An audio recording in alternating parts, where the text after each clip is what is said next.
Welcome to medieval times. You want better sleep? You're about to be humbled.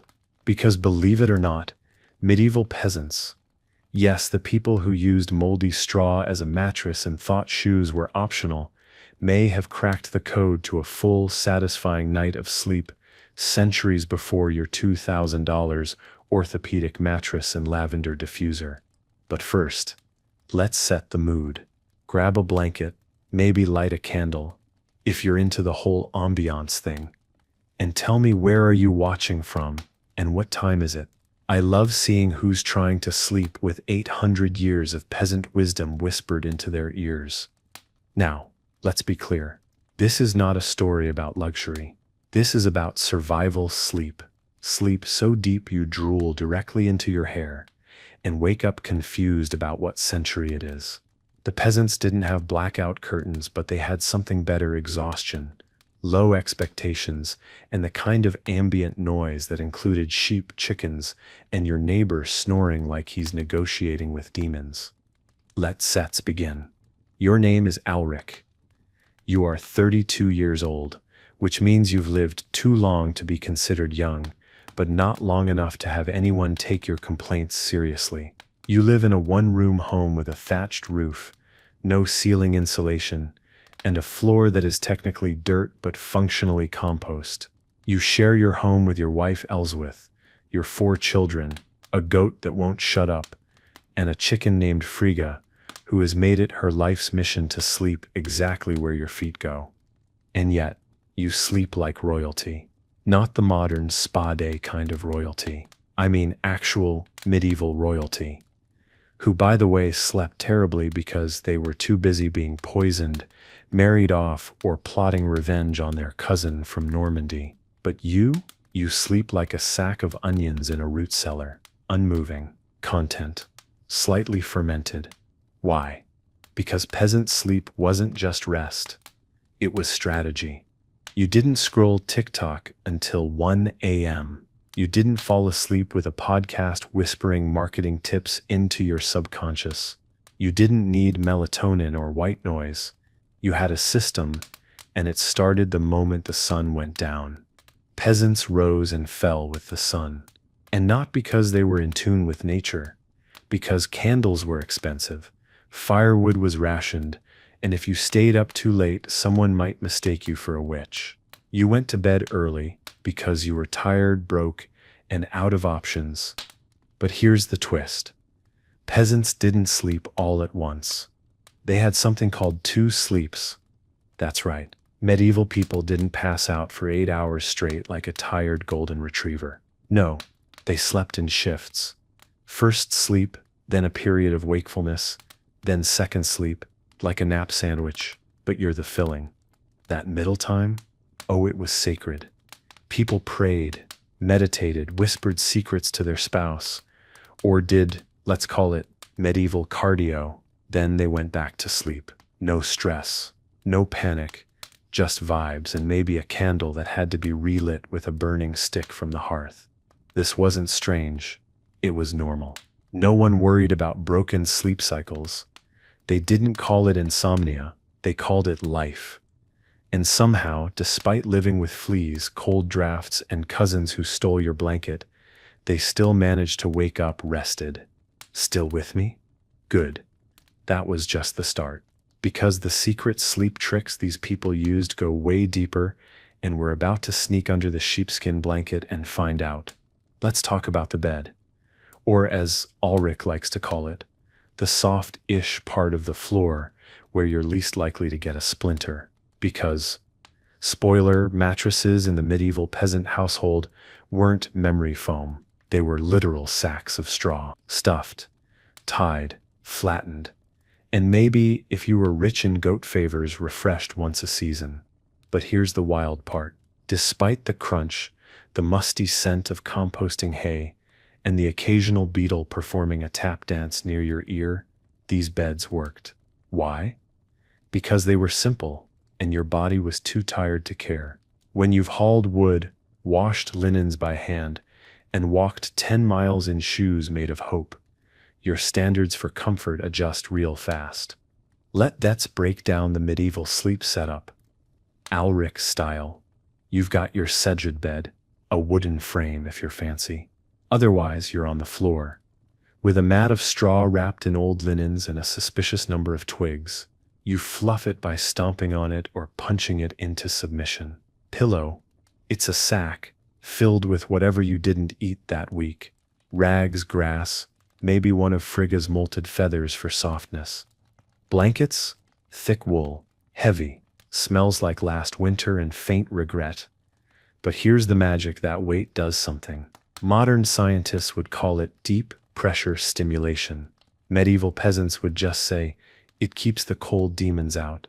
Either way it worked. They slept like stones. And then the layers. You didn't sleep in pajamas. That's a modern luxury.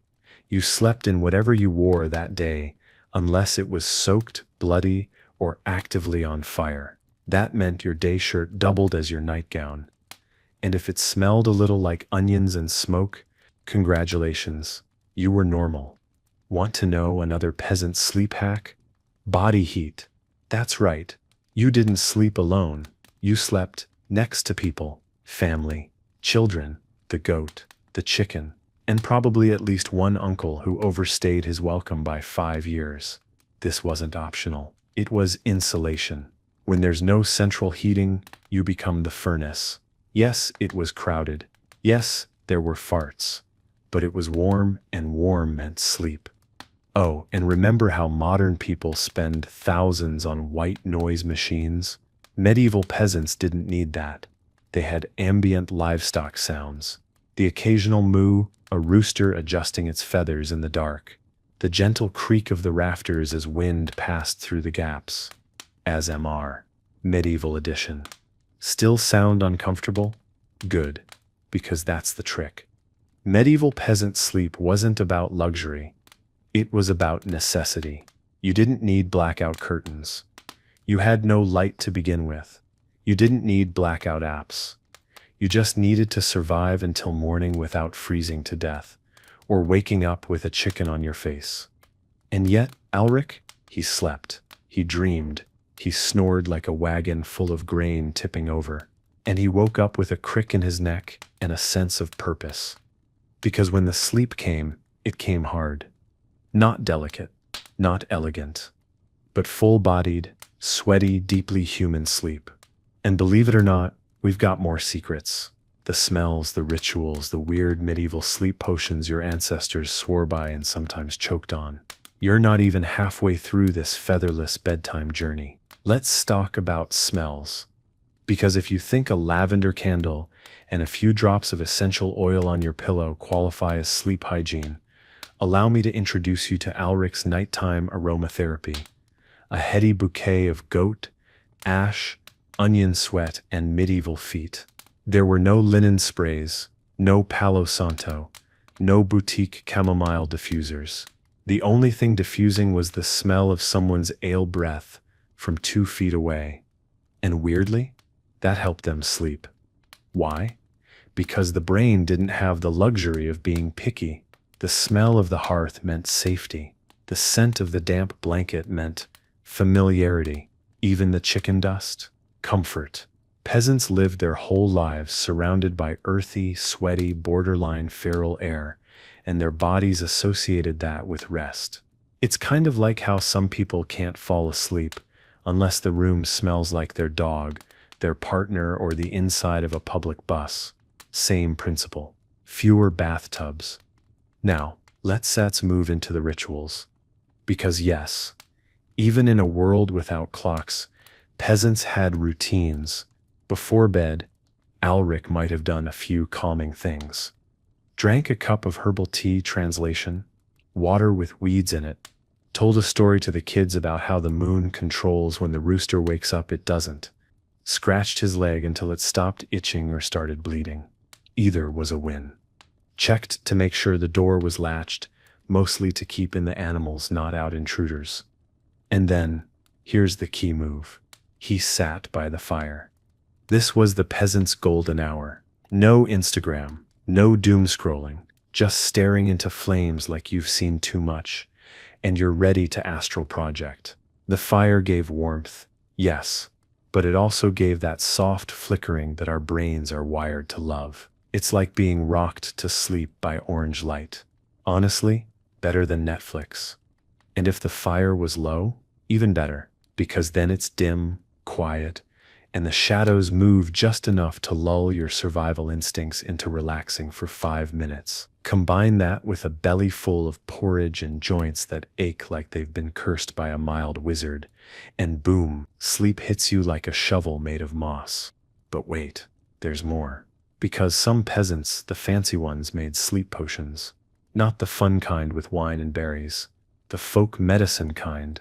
You'd boil herbs like valerian, poppy, and wild lettuce until it tasted like pond water and regret, then drink it right before bed. Did it work? Sometimes. Did it also make you hallucinate a talking pig? Maybe. But hey, you weren't awake, so mission accomplished. Others would burn bundles of herbs by the bed. Mugwort for dreams, lavender if you could steal it from a monastery garden, and sometimes just dry grass because it smelled less like the chicken coop. And here's the real kicker, they didn't fight it. If they woke up in the middle of the night, first sleep done, they didn't spiral. They didn't Google, is waking up at 2 a.m. normal? They didn't pace the house, cursing their ancestors. They just existed, quietly. Maybe they prayed. Maybe they stirred the fire. Maybe they whispered to their partner, or rearranged the straw mattress. And then when their body was ready, they fell asleep again, peacefully, without guilt, without apps. You think you've mastered sleep with your white noise playlists and magnesium gummies? Alric fell asleep to the sound of his own foot cramping and a goat chewing hay 2 inches from his face. And he woke up, ready to till a field. You ready to go deeper? Because we haven't even touched dreams, sleep positions, or the peasant's secret weapon, emotional exhaustion. Let's talk about dreams. Because if you thought modern people were weird about their dream interpretations, you haven't met a medieval peasant convinced their dream about falling into a cabbage patch meant a neighbor was cursing their bread. Welcome to bedtime in the year 1327. Alric, after a long day of field work and narrowly avoiding stepping on Frigga, again curls into bed next to Elswith.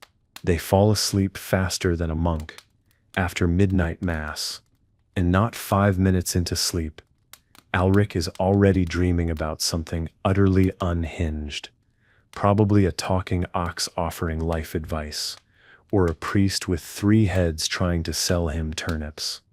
Because here's the thing. Medieval people took dreams seriously.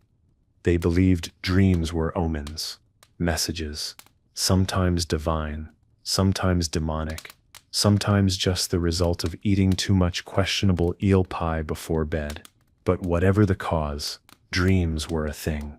If you dreamt about fire, it meant passion or impending doom. If you dreamt about a river, it meant fertility. Or a neighbor was going to steal your goat. You never really knew. And if you told Editha your dream, she would absolutely interpret it for you, free of charge and full of judgment. A red fox in your dream? She said, say, you've been lying to someone, or someone fop's lying to you. Or it means rain. Either way, don't chat trust the baker. Now, let's address the other deeply underappreciated secret of medieval sleep, emotional exhaustion. You know how you lie in bed sometimes, unable to sleep because your brain keeps reminding you of that email you forgot to send in 2016? Ulrich didn't have that problem. Ulrich's brain was too tired. Emotionally, mentally, physically. You want to know the ultimate sleep aid? It's hauling firewood up a hill after arguing with your ox for 6 hours. By bedtime, he didn't have intrusive thoughts. He had nothing. A glorious, blessed, medieval brain empty. And if something was wrong, a fight with Elswith, a dispute with the tanner, didn't matter. He'd still fall asleep mid-stew because adrenaline runs out faster when your mattress is straw and you've been farming since sunrise. Meditation? Please. Ulrich had existential burnout and a splinter in his thigh. Let's not forget sleep positions. There weren't ergonomic sleep guides. No sleep training or What's your chronotype? Quiz. You fell wherever you collapsed. Side sleeping was popular. Fetal position was default. Back sleepers were viewed with suspicion. Stomach sleeping? Only for the deeply reckless or someone who ate too much barley and gave up on dignity. And you didn't sleep alone unless you were either a monk or very unpopular. Families shared beds.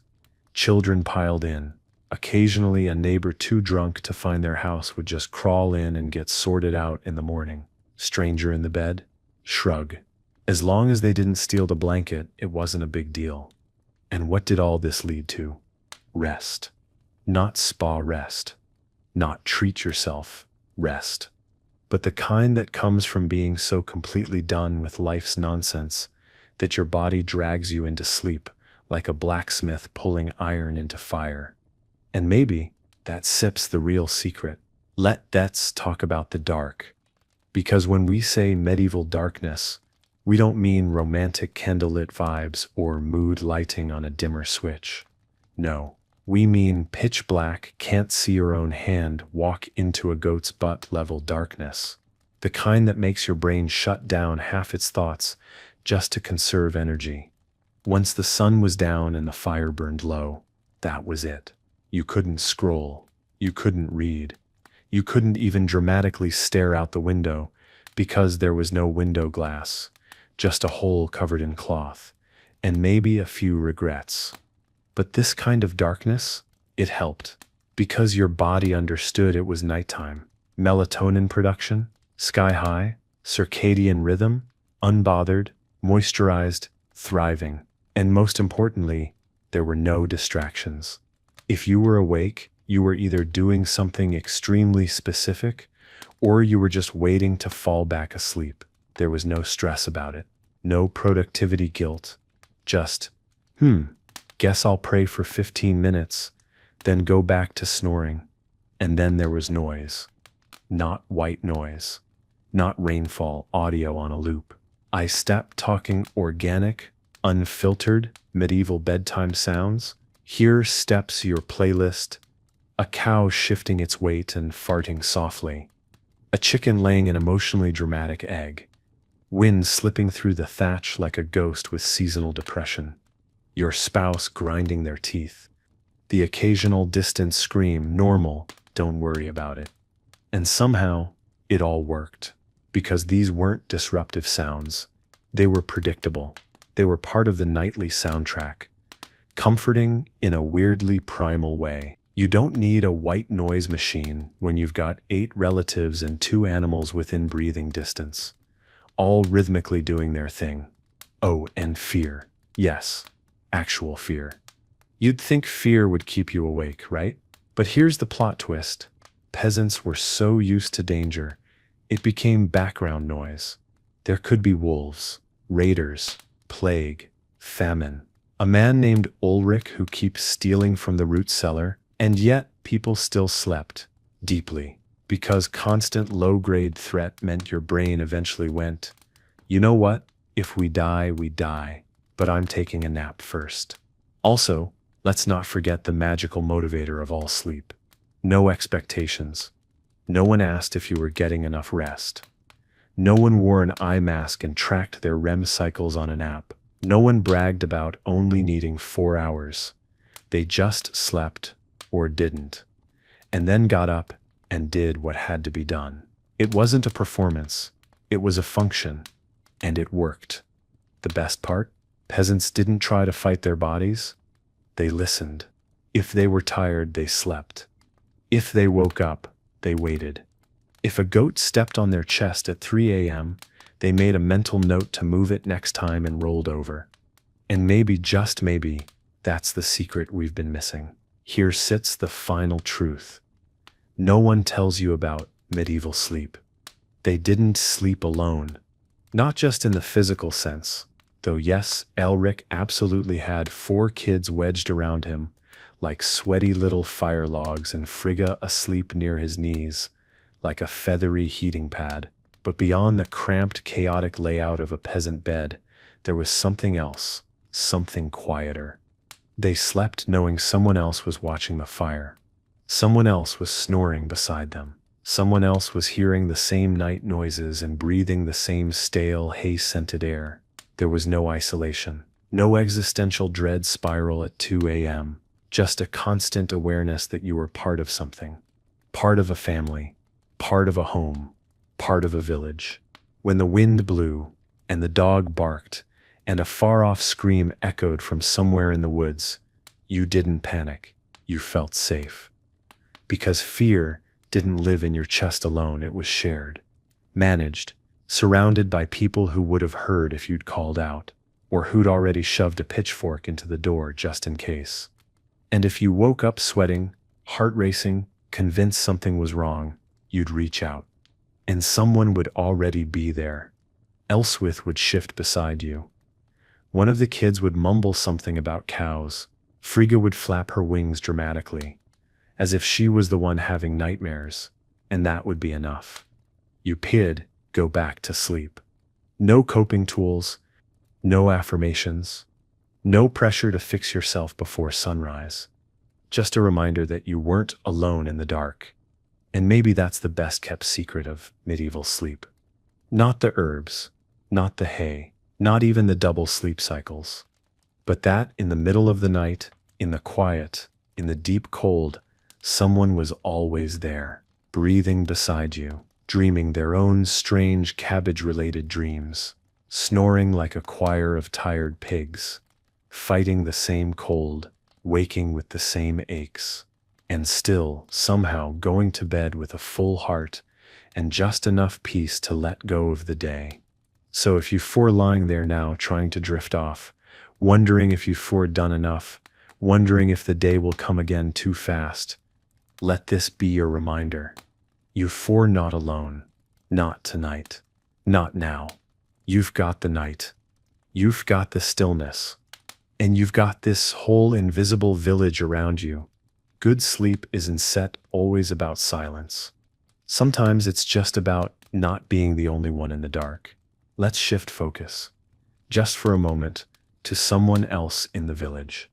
Meet Wulfric, a man with questionable hygiene, 2 teeth that whistle when he sleeps, and the mysterious gift of being able to fall asleep anywhere. On a barrel, done, in a tree, if the bark's soft enough. Mid-conversation, ask Elfrida. She's still mad about that. Wulfric doesn't overthink it. He works hard. He eats what's handed to him. And when the sky goes dark and his legs stop moving, his body just shuts off. One time he fell asleep on his own foot and didn't notice until morning. His secret? He doesn't carry his thoughts into bed. He drops them by the fire like tools and picks them back up in the morning. Now Elfrida, on the other hand, she's a thinker. Sharp eyes, sharp elbows, sharp comments about your posture when you're not looking. She's the village baker, which means she's up before the birds and somehow always smells faintly of burnt rye and controlled rage. And at night, just like clockwork, she wraps her hair, folds her apron, flops onto her straw mat and mutters, "If someone wakes me up, I will hex their crops." And no one ever does. Because Elfrida has sleep boundaries. She made them up herself. She told everyone she needs exactly 6 hours and 1 dream about bread. Somehow, her body complies. Even the children know when Elfrida's sleeping. You don't ask questions. You tiptoe. You hold your sneezes. You wait for her snore before you even think about shifting your weight on the floor. That's the thing about this village. Every person has their own version of sleep. Some, like Alric, collapse. Some, like Elfrida, ritualize. Some, like Wulfric, do it accidentally. But the result is always the same. Rest that's woven into the rhythm of the village. There are no wrong ways, no 10-step guides, no guilt about sleeping too much or not enough. You sleep when you need to. You wake when the rooster screams. You exist in the space between, knowing others are doing the same. And if you stir in the middle of the night, maybe from a dream, maybe from a breeze, maybe just because your back has staged a rebellion against straw, there's no panic. You listen. You hear Elfrida snoring softly. You hear Wulfric mutter turnips in his sleep. You hear a log crack in the fire pit. And somehow that sip's enough. You don't need silence. You just need the reminder that this moment, this breath, this darkness, this warmth is shared. Not far from Wulfric's sleep-snore symphony and Elfrida's blanket of wrath lies Gisla, the healer, midwife, and the only person in the village who can make a tea that tastes like tree bark and still gets thanked for it. She doesn't sleep much. Not because she can stat, but because people keep needing her. Babies arrive at inconvenient hours. Goats break legs just before sunrise. Someone always wakes her with a knock, and the classic line, "I'm sorry to bother you, but something weird is happening with my rash." But when she does sleep, oh, it sets a ritual. Gisla keeps a small pouch of dried herbs by her bed. She burns a little mugwort, tucks lavender near her ear. She even has a pillow that's been stuffed with chamomile and goose feathers. Since the reign of a king no one remembers, she hums herself to sleep, low and steady, a lullaby passed down through women who never had time to write it down. She deserves 10 hours. She usually gets 4, and yet she sleeps well. Because Gisla doesn't waste time worrying about what's missing. She takes what she gets and savors it. And then there's Tostig, a man who thinks dreams are messages from his dead uncle, and once tried to decode his wife's sleep, mumbling with a stick of charcoal and a half-rotted cabbage. Tostig snores so violently, his neighbors once assumed he was summoning something, but weirdly that's his charm. He sleeps with commitment, arms out, mouth open, one leg dangling off the edge like he's clinging to a dream cliff. People make fun of him, sure, but in private, they're jealous, because he always wakes up, rested. No nightmares, no tossing, just blissful unconsciousness. And maybe the occasional dream about sword fighting a goose. And this is what it all comes down to. Sleep in this village isn't one size fits all. There are no charts, no guides, no bedtime influencers. There's just people, living close, sleeping closer, and accepting that not every night will be perfect, but every night is shared. You might wake up once. You might wake up 3 times. You might never even know you fell asleep, but you'll hear Elfrida shift.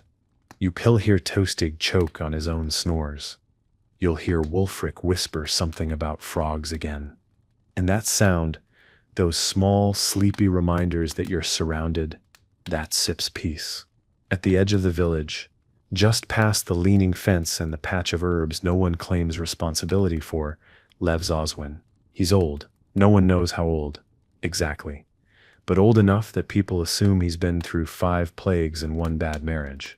He doesn't say much, doesn't smile often, but when the sky goes dark, Oswin lights a single lantern, mutters something to his cat, and climbs into a bed that creaks louder than Tostig's knees. Oswin has a routine. Every night, without fail, he winds a bit of string around his finger while he waits for sleep. No one knows why. He says it keeps the dreams from slipping. Whether that's superstition or senility, no one questions it. Because Oswin sleeps better than anyone.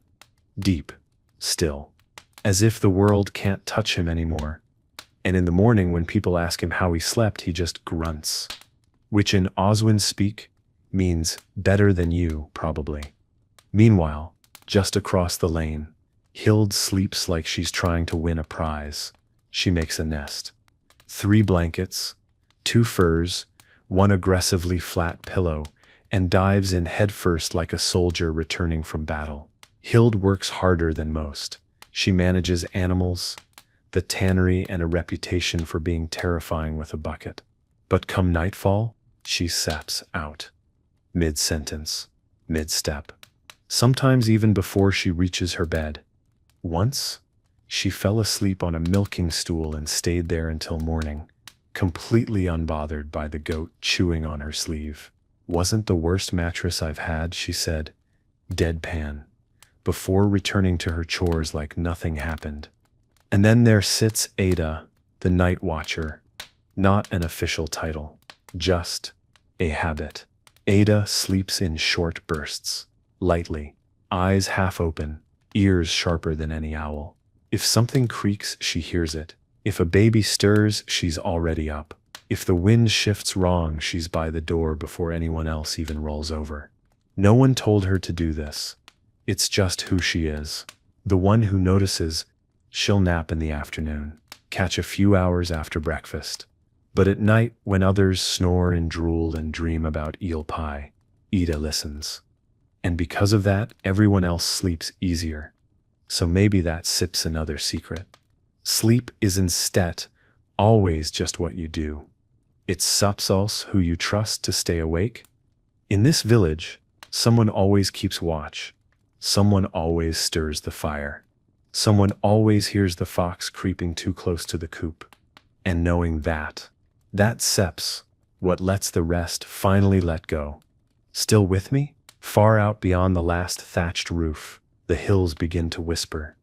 The kind of whisper that makes Ada sit up without knowing why, makes Oswin grunt and pull his blanket higher, makes Frigga, asleep on Alric's foot, flap once in mild irritation and settle back into her chicken coma.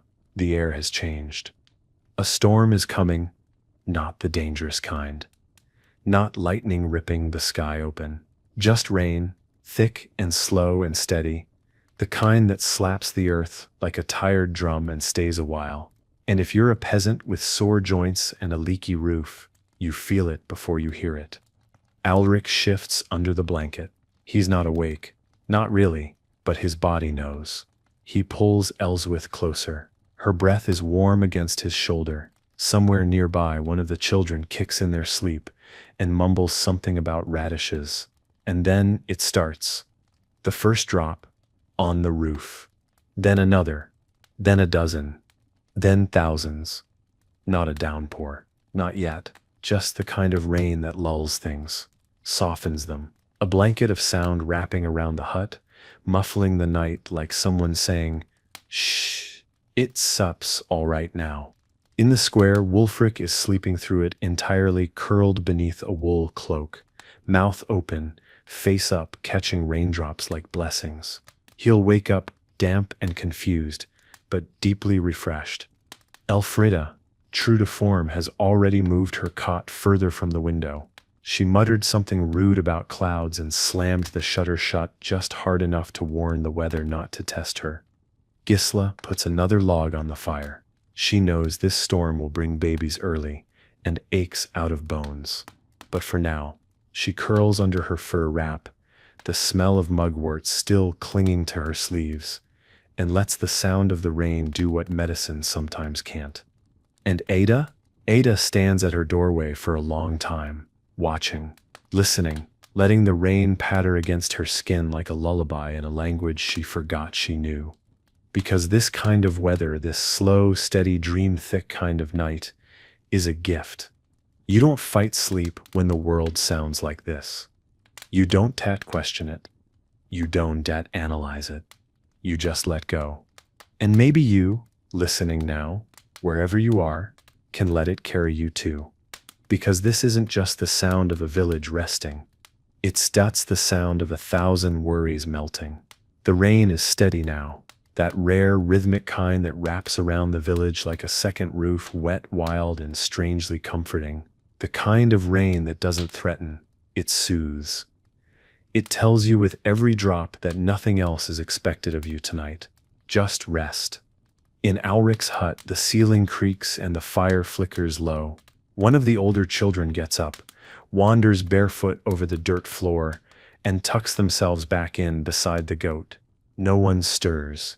It's a night for shifting bodies, half sleep, and dreams that slip in through cracks like mist.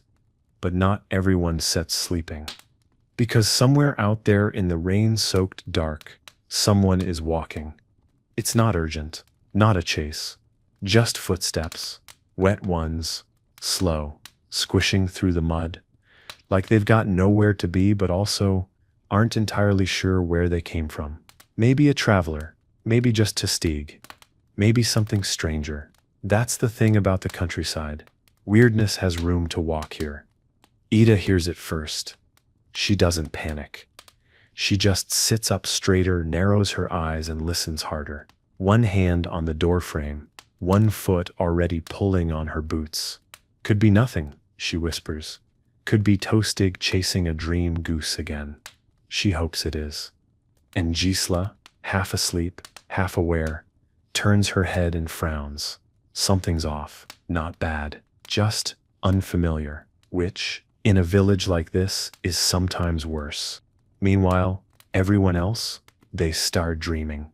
Wulfric is back on a frog in his mind, galloping through meadows, while Gilbert speaks riddles in perfect Latin. Elfrida dreams. She's baking a loaf the size of a bed, and she's yelling at it for rising unevenly.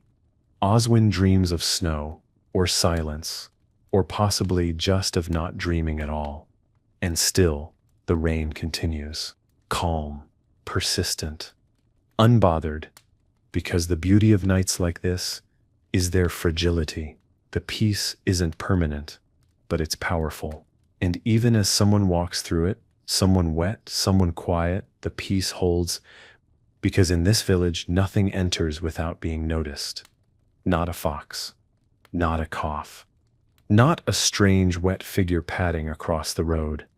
And you, still listening now, still curled somewhere soft, still letting your breath match the rhythm of the falling rain, you don't need to worry. Ada steps already by the door. The fire sips still warm, and whatever walks in the dark, it knows to keep its distance tonight. The knock comes just past midnight, not loud, not rushed, just intentional. A soft thump against Gisela's door, like someone trying not to wake the dead, or trying not to be noticed at all. Gisela is already up. She doesn't startle. She never does. Her hands move by instinct, wrapping her shawl, steadying the candle, cracking the door with a quiet that speaks louder than any greeting. And there he stands. A boy, no older than 16, soaked to the skin, hair plastered to his forehead, clothes clinging to him like regret.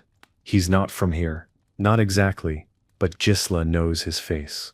She's seen it once years ago when he passed through on a horse that looked more stolen than borrowed. Now, he sits alone. He doesn't say a word, just looks at her like he's afraid to blink. She steps aside, says nothing, just lets the door creak wider and lets the warmth of the hearth do the talking. Meanwhile, Ada watches from her window, eyes narrow, mind awake. She doesn't move. She just marks the moment.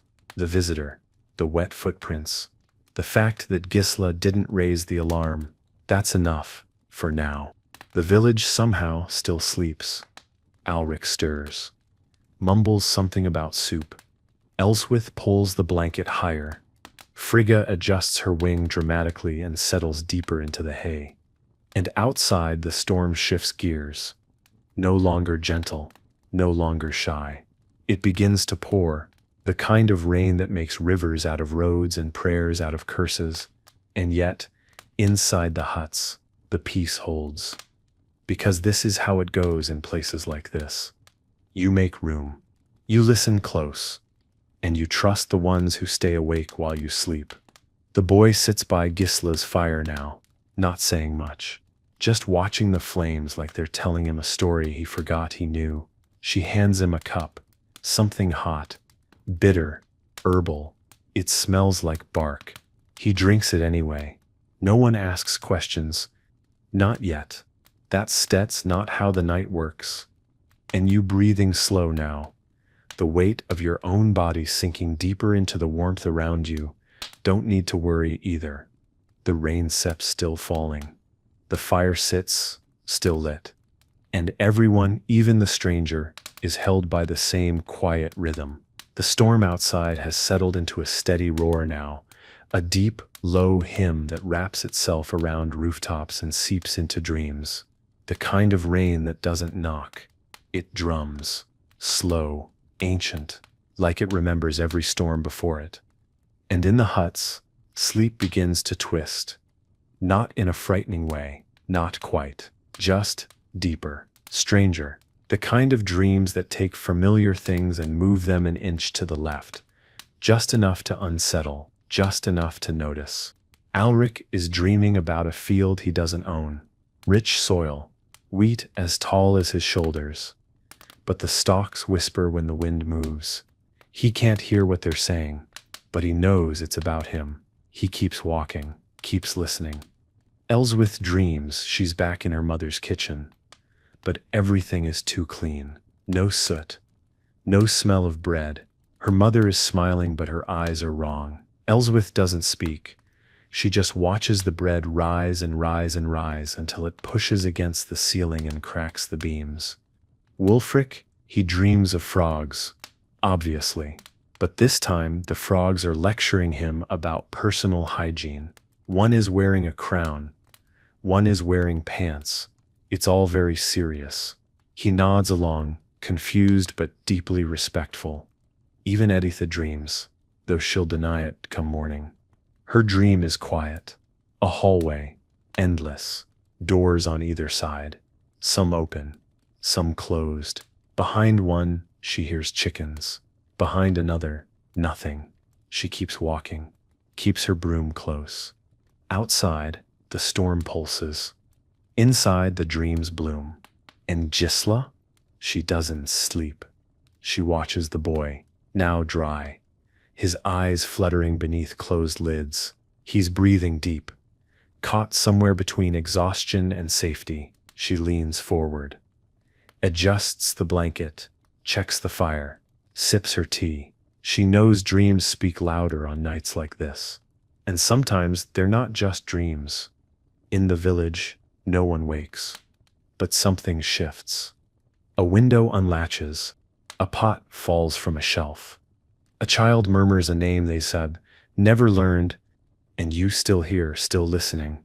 Heart steady, breath slow, begin to feel it too.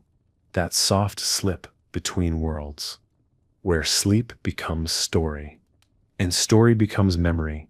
By now the storm has become background, not noise, not distraction, just rhythm, like breath, like a lullaby hummed by something older than the village itself. It soaks the soil, the rooftops, the edges of the story, and in its presence, everything softens. The boy sleeps. His face, finally still, has lost that flinching tension. Tisla watches him, not like a stranger, like a memory she can't quite name. The way his fingers curl, the scar on his temple, something familiar, but she doesn't ask. Not tonight. Tonight is for warmth, not questions. In the huts, the dreams deepen. Alric now walks through fog. He doesn't know where he's going, but the path appears with every step. Behind him, he hears voices, ones he hasn't heard in years, some laughing, some calling his name. He doesn't turn around, he just keeps walking, always forward, always deeper. Elswith is trying to bake bread, but the dough is alive. It pulses under her hands, breathing. She keeps kneading. It hisses.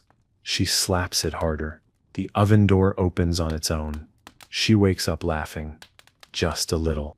Frigga, deep in her chicken REM cycle, kicks one leg and lets out a dream squawk so dramatic, it startles a mouse, 3 houses over, and in that moment, the village breathes together. Not in perfect sync. Not like a choir, but like a forest. Every home its own tree, every sleeper its own branch, and the rain, the wind, the firelight, that's the canopy holding it all together. Even Editha stirs, her brow furrows. She mumbles something about needing to sweep the in-between. No one knows what that means. She doesn't either, but she'll remember it come morning, probably, maybe. And you right now, listening, floating at the edge of your own sleep, feel that connection. To the straw mattress, to the firelight flicker, to the voices whispering just behind the curtain of dreams. This isn't set a village. It sets a shared sleep, one stitched together with rain and breath and memory. The fire in Jezel's hearth has burned low now, glowing, not flickering, just enough light to shape shadows across the stone walls, to cast gentle warmth over the sleeping boy, curled beneath a wool blanket.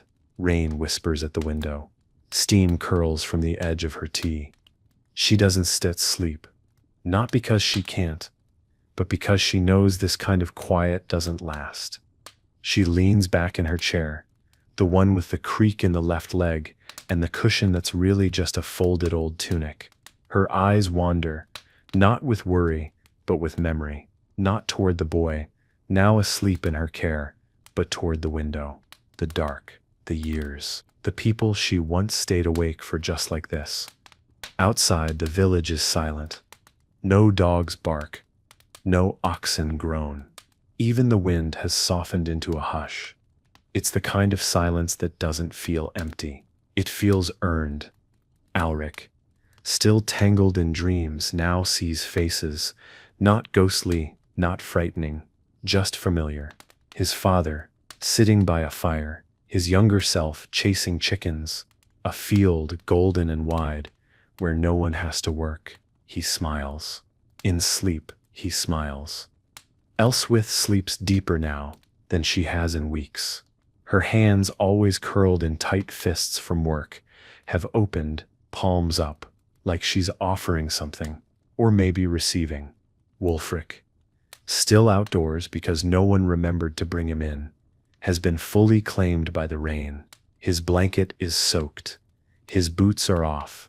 A snail is climbing up his shin. He is blissfully unaware.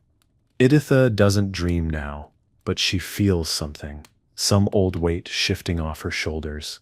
Like the night itself is sweeping her clean. She mutters, finally, and turns onto her side. And across the village, even the floors seem to sigh, because this is what safety feels like. Not silence, not stillness, but presence. Someone at the door, someone tending the fire, someone awake so you don't have to be. And you, wherever you are, eyes fluttering, body heavy, mind just barely hanging on, you pour part of this too. Not just a listener, a sleeper among sleepers.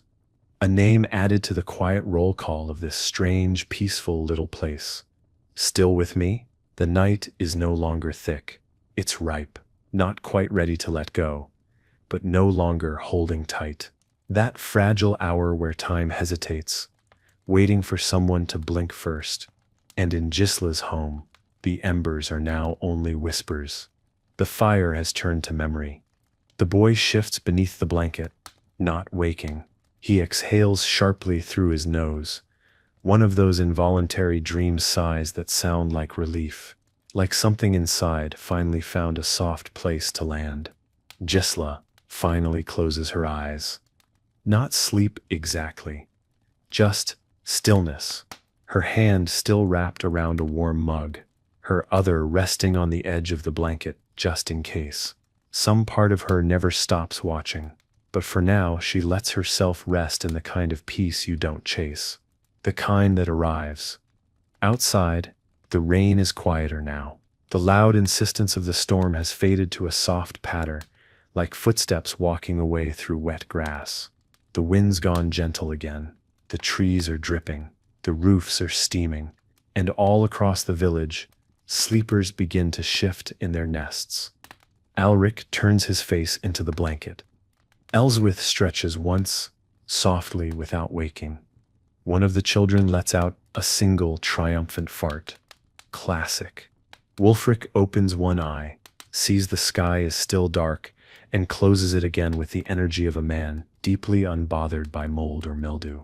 The snail has migrated to his knee. And Editha? Still. Absolutely still. But she sits, smiling now. Just barely. Maybe it sits the rain. Maybe it seps the warmth. Maybe it's the dream where someone else swept the entire house perfectly and no one left crumbs anywhere. But the smile is real. And in this moment, there is nothing broken. No panic. No plans. Just a sleeping village under a dark sky that is beginning ever so slightly to lighten. And you, right here breathing softer with each word, you have made it to the other side of night. Not rushed. not dragged, but gently carried. The night is no longer thick, it's ripe, not quite ready to let go, but no longer holding tight. That fragile hour where time hesitates, waiting for someone to blink first. And in Gisla's home, the embers are now only whispers. The fire has turned to memory. The boy shifts beneath the blanket, not waking. He exhales sharply through his nose, one of those involuntary dream sighs that sound like relief, like something inside finally found a soft place to land. Gisla finally closes her eyes. Not sleep exactly, just stillness. Her hands still wrapped around a warm mug, her other resting on the edge of the blanket, just in case. Some part of her never stops watching, but for now she lets herself rest in the kind of peace you don't chase. The kind that arrives. Outside, the rain is quieter now. The loud insistence of the storm has faded to a soft patter, like footsteps walking away through wet grass. The wind's gone gentle again. The trees are dripping. The roofs are steaming. And all across the village, sleepers begin to shift in their nests. Alric turns his face into the blanket. Elswith stretches once, softly, without waking. One of the children lets out a single triumphant fart. Classic. Wulfric opens one eye, sees the sky is still dark, and closes it again with the energy of a man deeply unbothered by mold or mildew. The snail has migrated to his knee. And Etha? Still. Absolutely still. But she sets smiling now. Just barely. Maybe it sets the rain. Maybe it stops the warmth. Maybe it's the dream where someone else swept the entire house perfectly and no one left crumbs anywhere. But the smile is real. And in this moment, there is nothing broken. No panic. No plans. Just a sleeping village under a dark sky that is beginning, ever so slightly, to lighten. And you, right here, breathing softer with each word, you Fev made it to the other side of night. Not rushed, not dragged, but gently carried. The morning doesn't break. It seeps, a soft ooze of light through the mist, curling around rooftops, soaking into the straw like a whisper. This isn't set sunrise. It sets more like the world giving you one last chance to stay in bed. A hush that asks politely, "Are you sure you want to get up? Really?" Most of the village answers, no. In Alric and Elswith's hut, the first rays of light sneak through the gap in the wall and land directly on Alric's nose. He snorts once, offended by nature, and rolls onto his side. His foot lands in cold straw. He sighs dramatically. Elswith is still sleeping, her braid draped across her shoulder like it braided itself in the night. One of the children mumbles something about soup and flings an arm across their father's chest like a sandbag. Alric stays put. He's lost this battle. There's no dignity in arguing with a sleeping 6-year-old. The fire's out. The air is cooler now. Not cold, just awake. Crisp in that quiet way that makes you want to curl tighter under the blanket and pretend you live in a world where chores don't exist and bread bakes itself. In Gisla's house, the boy is still sleeping, but the tension has left him. He's sprawled now, limbs loose, mouth open. One hand is stretched toward the hearth, as if dreaming about warmth. Gisla watches him for a long time before moving. Her knees crack, her back pops, her joints hold a full conversation of complaint. She ignores all of it, puts the kettle on. No one speaks yet, but the day is already listening. Wulfric finally opens one eye, water dripping off his beard. He's soaked. He looks like he's been reborn from a swamp. His first thought, why does my knee feel crunchy? His second, did I eat a mushroom in my sleep? The answer is probably yes. The snail is still there. It is now a friend. They have a silent agreement. Across the village, windows creak open, shutters groan. Someone sneezes. Somewhere a rooster remembers he's late and screams at full volume like he's been disrespected. The goat begins headbutting the door for no reason. It's morning. And through all of this, the still sleeping ones stir. Editha is awake. Of course she is. She's been awake. She just hadn't moved. Now she does. Slowly, like royalty rising from a throne. Her back is a map of every storm she's ever lived through.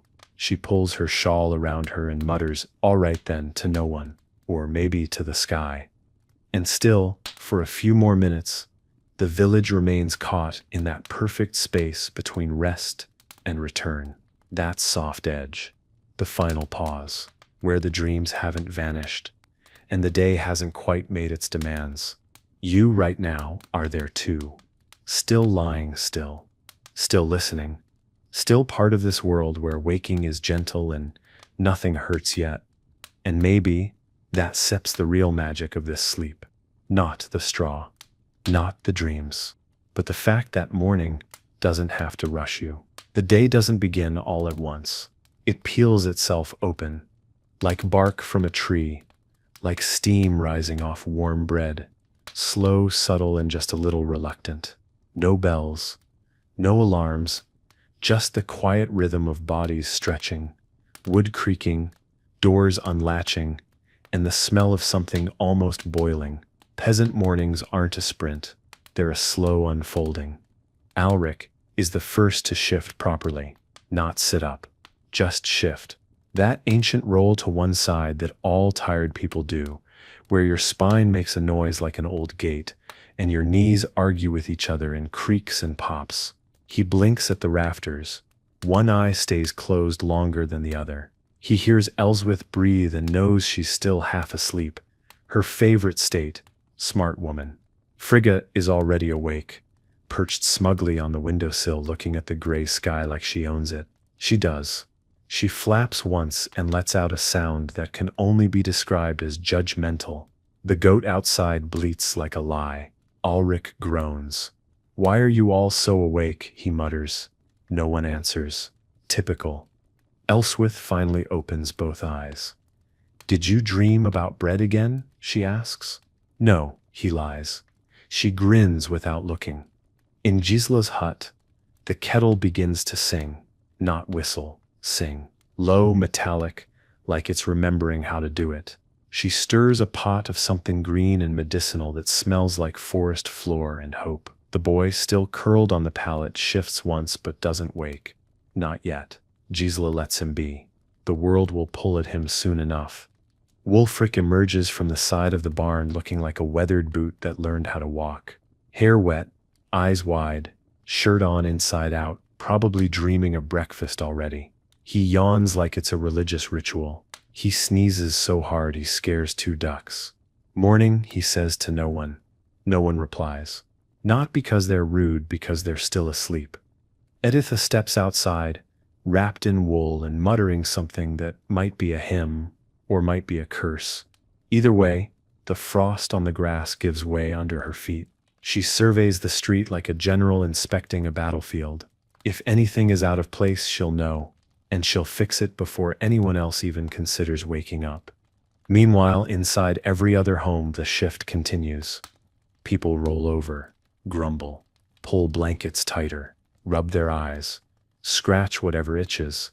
Not because they're lazy, because they're human, because the body knows how to return when it's been allowed to rest. And this is part of the secret. The sleep was instead perfect. It was crowded. It was scratchy. It was shared. But it ended gently. On your time. In your rhythm. With the fire burned low, the rain cleared out, and the world not demanding everything from you the moment your eyes opened. And you, wherever you steer lying, eyes still soft, body still caught between warm and weightless, you 4 still inside this morning too. No one sets rushing you. You don't have to get up yet. Let the goats yell. You 4 allowed to stay here a while longer. Eventually movement arrives. Quiet at first, like a thought you're not sure is yours. A creak of floorboards, the scrape of a stool, a cough, then another. Then, from somewhere deep in the village, someone laughs. Not loud, not forced, That soft, snorty kind of morning laugh that slips out when someone says something stupid while still half asleep. You don't even know what was said. You just laugh because someone else did. It spreads slowly like sunlight through fog. Ulrich sits up. He does it like a man who's considering filing a formal complaint to his own body. Every joint comments on the process. His back crunches. His shoulder twinges. His foot is asleep and angry about it, but he's upright. He glances around the room. All the kids are still asleep except the youngest, who is staring at him like an owl. "Why are you awake?" he whispers. The child shrugs. "You made a fart noise in your sleep." Ulrich glares. Elswith chuckles without opening her eyes.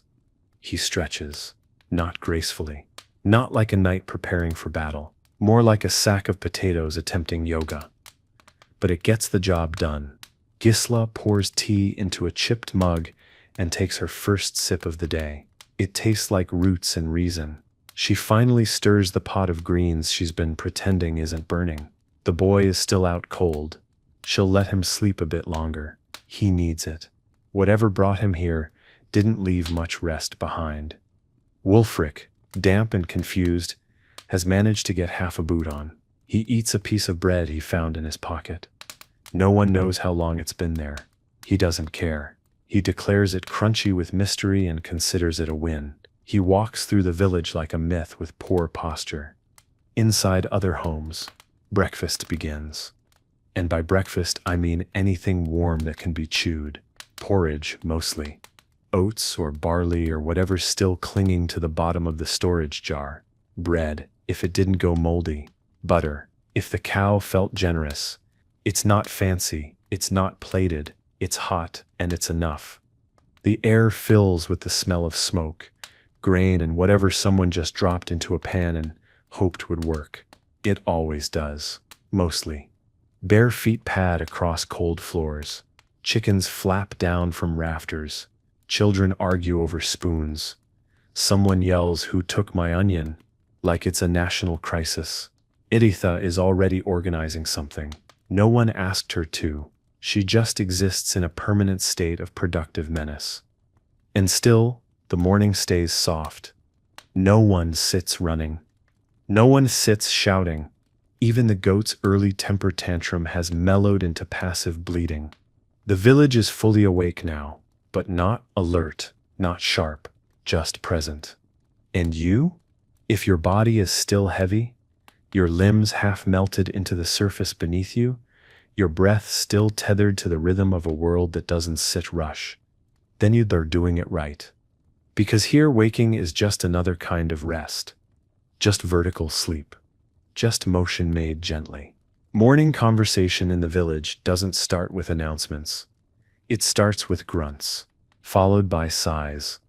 Then a few sarcastic comments passed between two people who haven't looked each other in the eyes yet, but know exactly what the other one dreamt, ate, or tripped over in the dark. Ulrich walks outside with a bowl of porridge in one hand and a child clinging to his leg like a sleepy burr. He nods to Wulfric, who's sitting cross-legged in the dirt, muttering to a snail. It's unclear whether the snail is the same one from last night. It has that look. Wulfric salutes. Morning. Pause. Dreamed of bread horses. Don't ask. Ulrich doesn't. He just sits. Elswith appears behind him a moment later, still braiding her hair, already judging him without saying a word. She hands him a spoon he forgot he needed. That's love in this village. Elsewhere, Editha stands in the square like she's scanning for sins. She sips hot broth from a wooden mug and occasionally yells things like, "That bucket's crooked," or "The sun's late." She doesn't need to be doing this. It's just her default setting. But today, even her judgment is slower. Sleep softened her edges. She won't admit it, but someone saw her humming earlier. Gisela finally opens her door. The boy walks out behind her, clean-faced, fed, wearing a dry tunic 2 sizes too big. He looks around like he's not sure he belongs in sunlight. A few people glance up, nod once, then look away. No one asks. That's how the village welcomes you quietly. By mid-morning, the stories begin. Elswith says she dreamed of rising doe that grew legs and tried to escape. Alric says he was chasing a pig who stole his shoes. One of the children insists they flew. No wings, just vibes. Everyone nods like that. Makes perfect sense. Wulfric claims he had a premonition involving frogs with tiny swords. Again, no one challenges him. This is, tragically, not the weirdest thing he said. Even Editha offers a dream detail. I was sweeping the moon. No one comments. Everyone just lets that hang in the air like incense. Respect. Because these stories aren't just morning chatter, they staffer part of the ritual. The transition from the dream world to the waking one. And that's another secret. Peasants didn't rush it. They let the dreams linger. They gave them air, even the silly ones. Because the line between dreams and memory was thin, and sometimes truth slipped in sideways. You, right now listening in from your own quiet place, maybe under covers, maybe somewhere warm, still tethered to your own fading dream, you peer part of this too, this shared exhale, this gentle recollection, this soft, ordinary miracle of waking up and remembering how to speak. The day begins, not with a bang, but with a shuffle. Boots thump on packed dirt. Water sloshes in buckets. A cartwheel creaks under weight. It's always known. There's no rushing, no barking orders, no need to prove anything. Just the gentle, satisfying rhythm of a body that slept well now remembering how to move. Alric wipes a smear of porridge off his shirt and heads toward the fields with a rake slung over his shoulder. He's not in a hurry. He knows the weeds will wait. Everything waits here, and maybe, for once, he's not dragging himself into the day like it owes him something. He feels present, heavy but not in a bad way. Like bread fresh from the oven, dense, warm, useful. Elswith hums to herself as she lays out laundry to dry. The sun, slow to arrive, finally shows up like someone late to a feast and hoping no one notices. It casts light over the clothesline, over the goat pen, over Frigga, who is now perched smugly on the fence, judging the cloud formations like she controls them. Gisla is kneeling in her garden, checking the mint leaves for rot. The boy follows behind her, not saying much, but staying close. He's carrying a basket that's half full and half forgotten. A bee buzzes by. He flinches. Gisla doesn't. If it stings, she says without looking. That's the way of things. He doesn't respond, but he doesn't leave either. Wulfric is trying to fix a barrel with a stick, 3 rocks, and what appears to be deeply misplaced confidence. He fails, loudly, then tries again. This time, it holds, barely. He celebrates by eating the other half of his pocket bread, crunchier than ever, possibly fossilized, still counts. Editha is already halfway through sweeping the entire path through the village. Not because anyone told her to, just because it must be done. No one dares interrupt. A dog tried once. It still walks with a limp, and through all of this, there's still peace. Yes, the work is back. The aches, the weight, the constant list of things that need doing. But something has changed. Not the tasks themselves, but the people doing them. Because when you sleep well, really sleep, you don't just rest your body. You recalibrate your soul. And the villagers know this. They walk with straighter backs today. They speak softer. They laugh a little more easily. Even the air feels lighter, like it sits, still holding echoes of the night sip's deep stillness, like it sits whispering, remember this, carry it, and maybe, just maybe, you feel it too. Wherever you are, whatever time it is, maybe something inside you has softened, settled, realigned, because sleep like that doesn't stay behind. It moves forward with you, into the morning, into the chores, into the ordinary miracle of simply being alive and not quite tired. By mid-morning, the hum of the village has become a kind of music, not composed, not rehearsed, just lived. The scrape of a hoe through soil, the thump of cloth against a washboard, the creak of a door, a child's sudden unfiltered laugh, followed immediately by a stern voice yelling, "Don't climb that. It's not chaos. It's not noise. It's rhythm." And the best part? No one sits rushing. Alric kneels in the field, hands deep in the earth, pulling weeds with the satisfaction of a man who finally slept through an entire night without dreaming of exploding bread. His hands are calloused, but calm. He isn't sighing every 5 minutes. He isn't dragging himself from row to row. He's just working, the kind of work that feels like belonging, not because it's easy, but because it's his. Elswith is by the well, filling a bucket. Her dress is damp from where the rope splashed, and she barely notices. She's chatting with another woman, Ida, the tanner's wife, about nothing important. The way the wind shifted, the smell in the bakery, whether or not the rooster has finally lost his mind. They don't talk about sleep, but it's in their voices. Slower, smoother, less clipped at the edges. Wulfric is building something. No one knows what. Possibly a fence. Possibly a stage for his frogs. He's humming a song with no tune and pausing only to wipe mud on his shirt and mutter, "Structural integrity is for nobles." He's happy, and somehow it holds. Editha has taken a break. Let me repeat that. Editha has taken a break. She's seated under the tree near the square, holding a cup of tea and staring into the distance with the intensity of someone considering judging a bird. She doesn't move. She doesn't sweep. She's still, and no one says a word about it.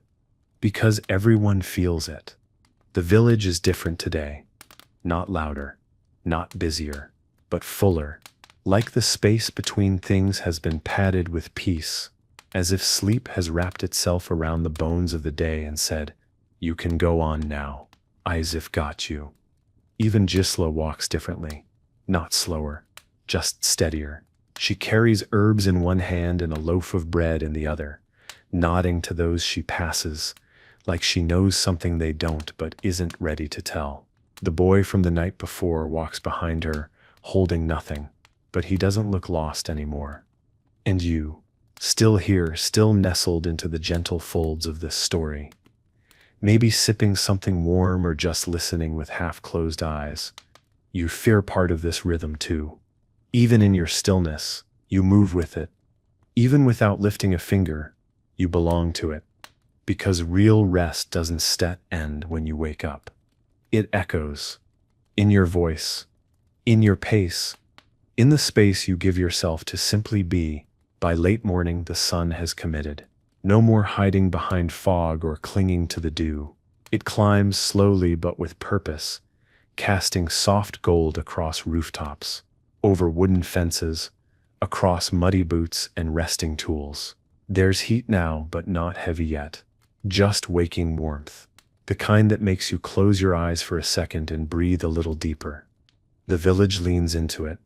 Alric sits on the edge of a cart, drinking from a clay mug that smells like herbs and barley. He doesn't say much, just watches the way the light bounces off the buckets near the well. Elswith joins him, not because she needs to, just because it feels right. They sit, they sip, they sip, they say nothing. And in that silence something precious passes between them, a kind of shared gratitude for a night that didn't ask them to fight it. Around them, the rhythm continues, but softened. The blacksmith's hammer isn't striking quite so fast. The children shouting is a little more giggle than scream. Even the chickens, normally agents of pure chaos, are pecking calmly through the grass like monks. Gisla delivers a small wrapped bundle of herbs to a neighbor with a sore hip. The boy trails behind her, still quiet, but no longer shrinking from the world. When someone offers him a roll, he takes it without hesitation. That's how healing begins here, not with speeches, with bread. Editha, still beneath the tree, still unmoving, accepts a second cup of tea from a passing girl. She says nothing, just takes it, sips, raises one eyebrow in what might be approval. The girl walks away beaming like she just received a medal. Editha's standards are notoriously high. Her praise is the village's rarest export. And through it all, there's something unspoken hanging in the air. A shared acknowledgement that last night mattered. That kind of rest doesn't go unnoticed in a place like this. When it arrives, it rewires the way people treat each other. Tempers stay tucked away. Bickering fades before it starts. People wait an extra second before interrupting. Smiles last longer. Work still gets done, but there's a softness in the way it's done. Even the animals notice. The dog by the mill hasn't barked once. A cat has taken up residence on the sunlit bench outside the chapel, completely unbothered by passing feet. A donkey nuzzles the side of the fence, not because it wants anything, just because. That's not a perfect morning. There are still weeds, still aching joints, still chores. But today, those things are manageable. And maybe that's the greatest gift sleep ever gave them.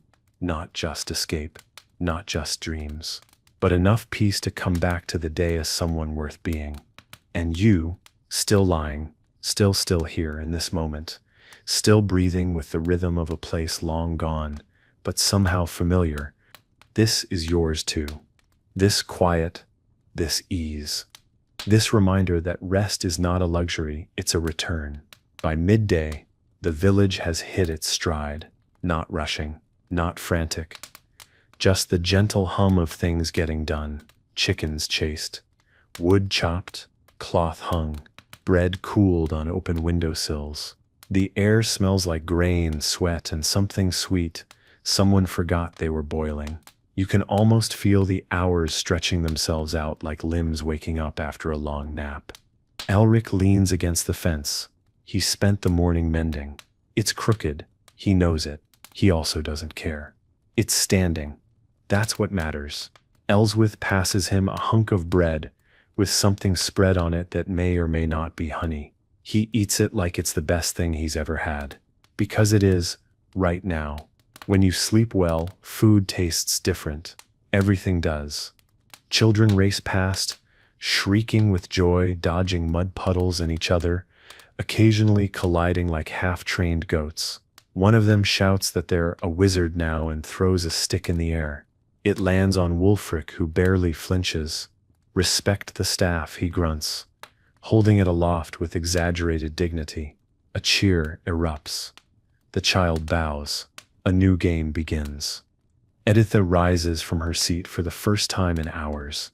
The tree sighs behind her. She surveys the square like she's checking for evidence of rebellion. There is none. She nods once, then disappears into her home. The earth itself seems to exhale. Gisla finishes tending to an elder's ankle, now bound tight and properly soothed with something that smells like crushed thyme and rain. The boy watches quietly, learning without asking. When the elder offers him a boiled egg, he accepts. No questions, no ceremony, just life shared, slowly. And as the sun sits highest in the sky, casting short shadows and long warmth, a kind of wordless knowing settles over the village. They all felt it last night. The deepness, the silence, the absence of dread. And maybe no one says it, no one names it, but in the way they stand, sit, walk, and talk, you can see it. That sleep changed something, smoothed something, held something in place long enough for it to heal a little. They all carry it. In their breath, in their ease, in the way no one snaps today. Even the rooster is taking it slow, only yelling when necessary. And maybe you feel it too. Maybe your own body, still quiet, has begun to register it, not just as a story but as a permission to slow down, to carry peace forward, to remember that the world doesn't crumble when you rest, that the fence can stay crooked, the chore can wait, and the bread will still rise, even if no one watches it. By late afternoon, the light has changed. It leans now, golden, low, soft at the edges. It pours across rooftops, rolls lazily across fields, and soaks into the wooden walls of huts, like it knows they've earned it. The wind shifts, not stronger, just cooler, like a sigh after a long sentence. Everything begins to slow, not because anyone said to, but because they all feel it. The invisible nudge of day beginning to exhale. Alric sets down his rake with the reverence of a man ending a conversation with the earth. He's not finished, but he's done. There's a difference. His knees crack as he stands, and he gives the field a look that says, "Tomorrow, maybe." The field doesn't argue. Fields never do. Elswith is at the basin, hands in warm water, scrubbing something that may have once been a shirt. She's humming again, nothing tuneful, just that kind of human noise that says, "I'm here, I'm fine, the sky hasn't fallen." Behind her, one of the kids is stacking firewood into a pile that leans wildly but stands proud. "That'll fall," she says gently. The child beams. "Then I'll build it again," she smiles. Lesson complete. Wulfric is laying on his back beside the well, arms crossed behind his head, eyes half closed. He's doing nothing. Absolutely nothing. And in this village, that's considered advanced productivity. A nearby goat wanders past, sniffs his boot, and moves on without judgment. Gisla gathers herbs into a pouch, her fingertips stained green, her mind already half with the next person who'll knock on her door at midnight, with a cough or a question or a baby on the way. The boy still follows her, still silent. But now when she looks back at him, he doesn't flinch.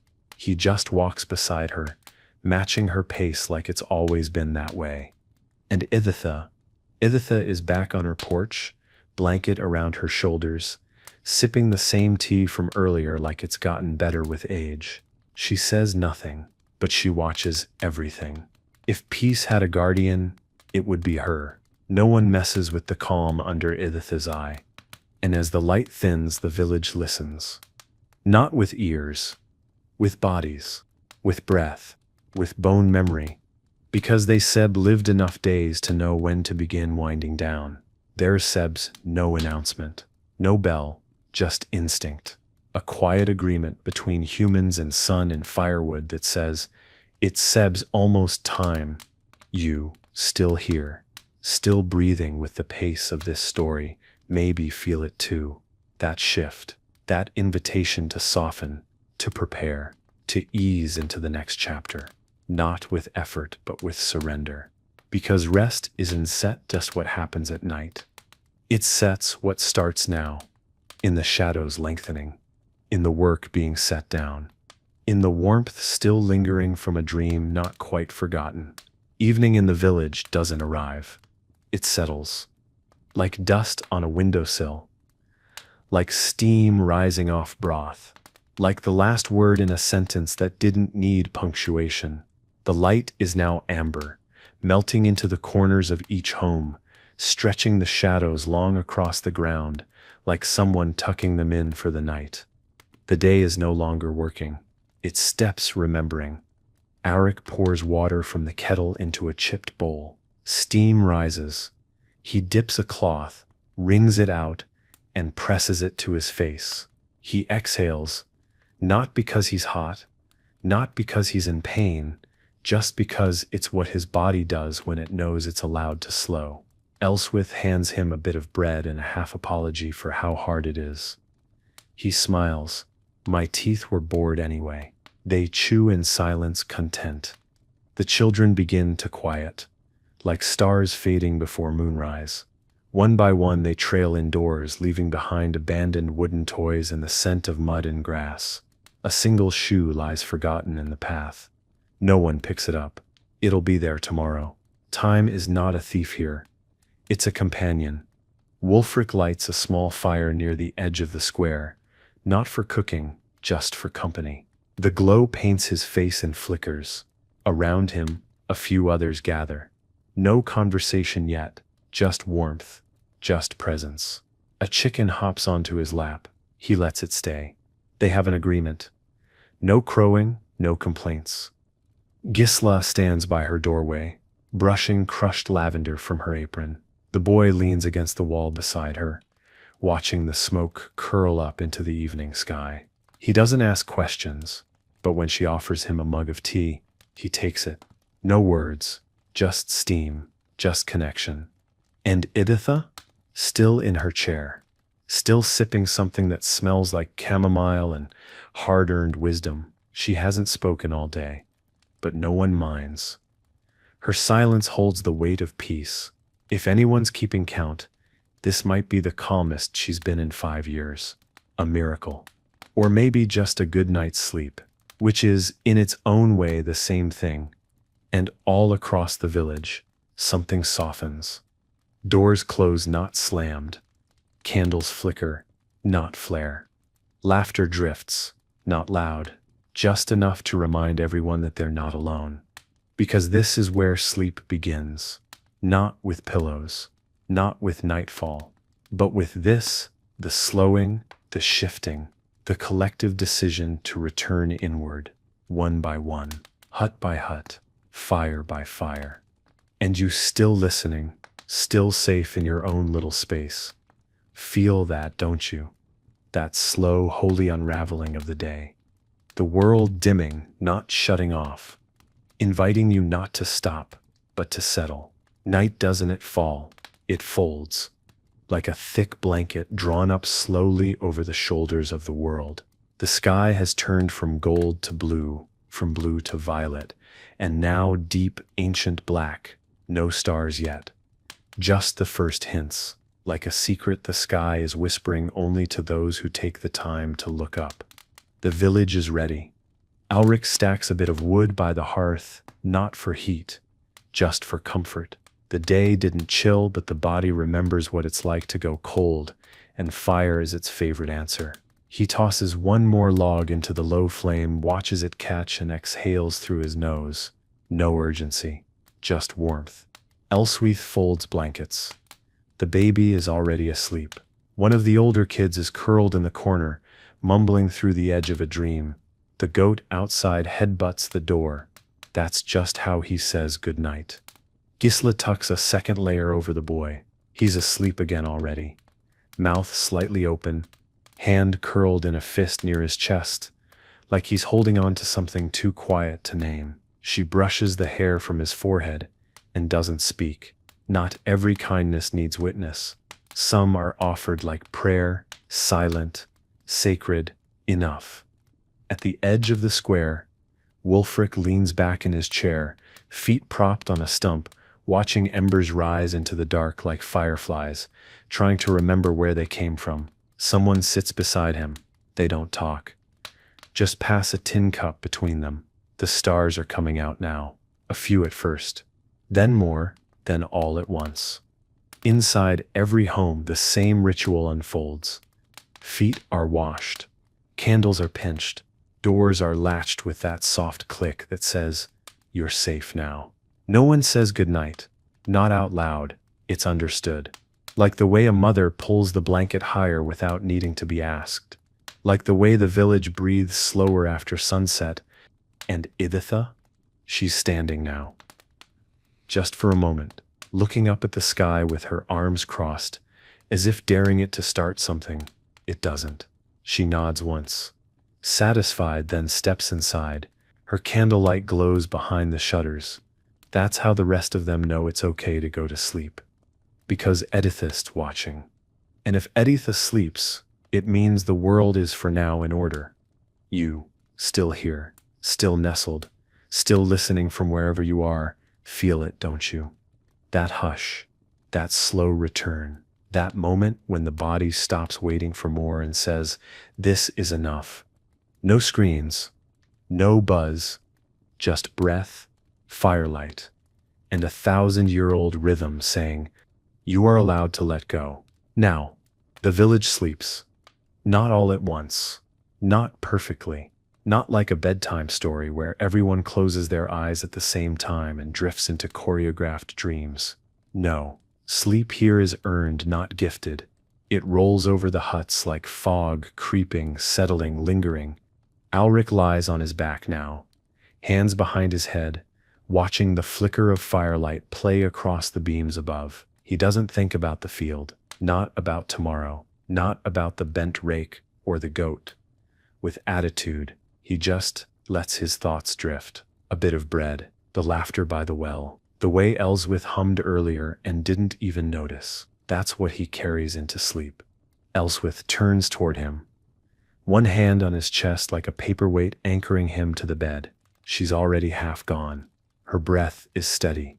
The baby sighs in the corner, curled like a comma between sentences. The children have become shapes under blankets.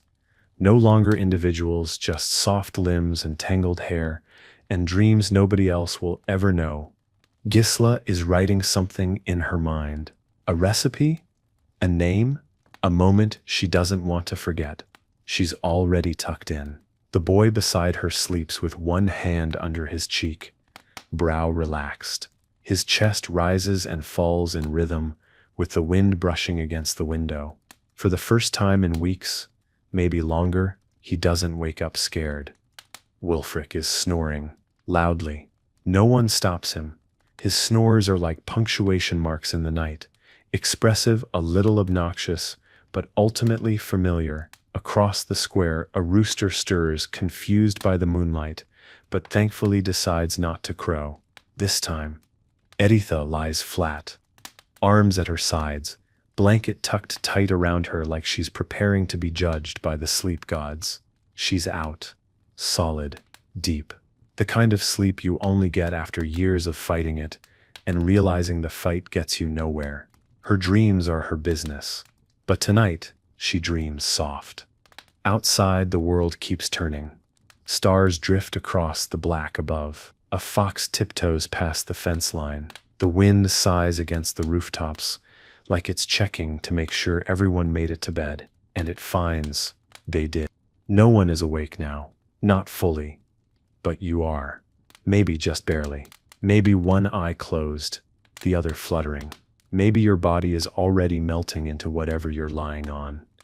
Blanket, mattress, pillow, floor. Maybe you're like Wulfric's chicken, one foot still awake, the rest surrendered to gravity.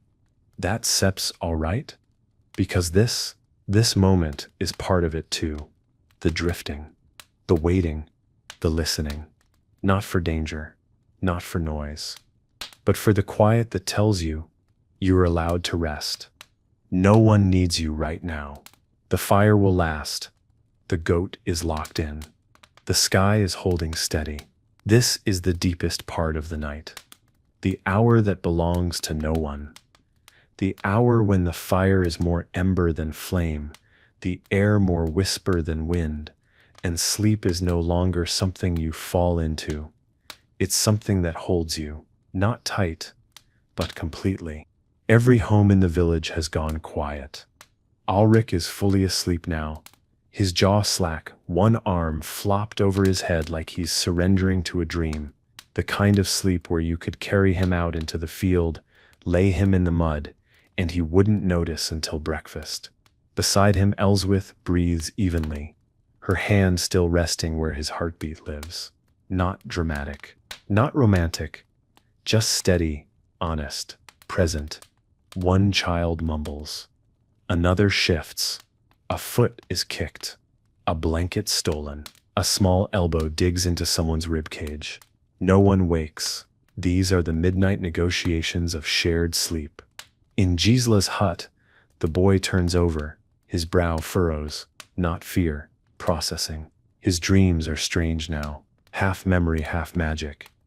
A doorway, a voice he recognizes but can't name, something about warmth and bread and maybe a dog that talks.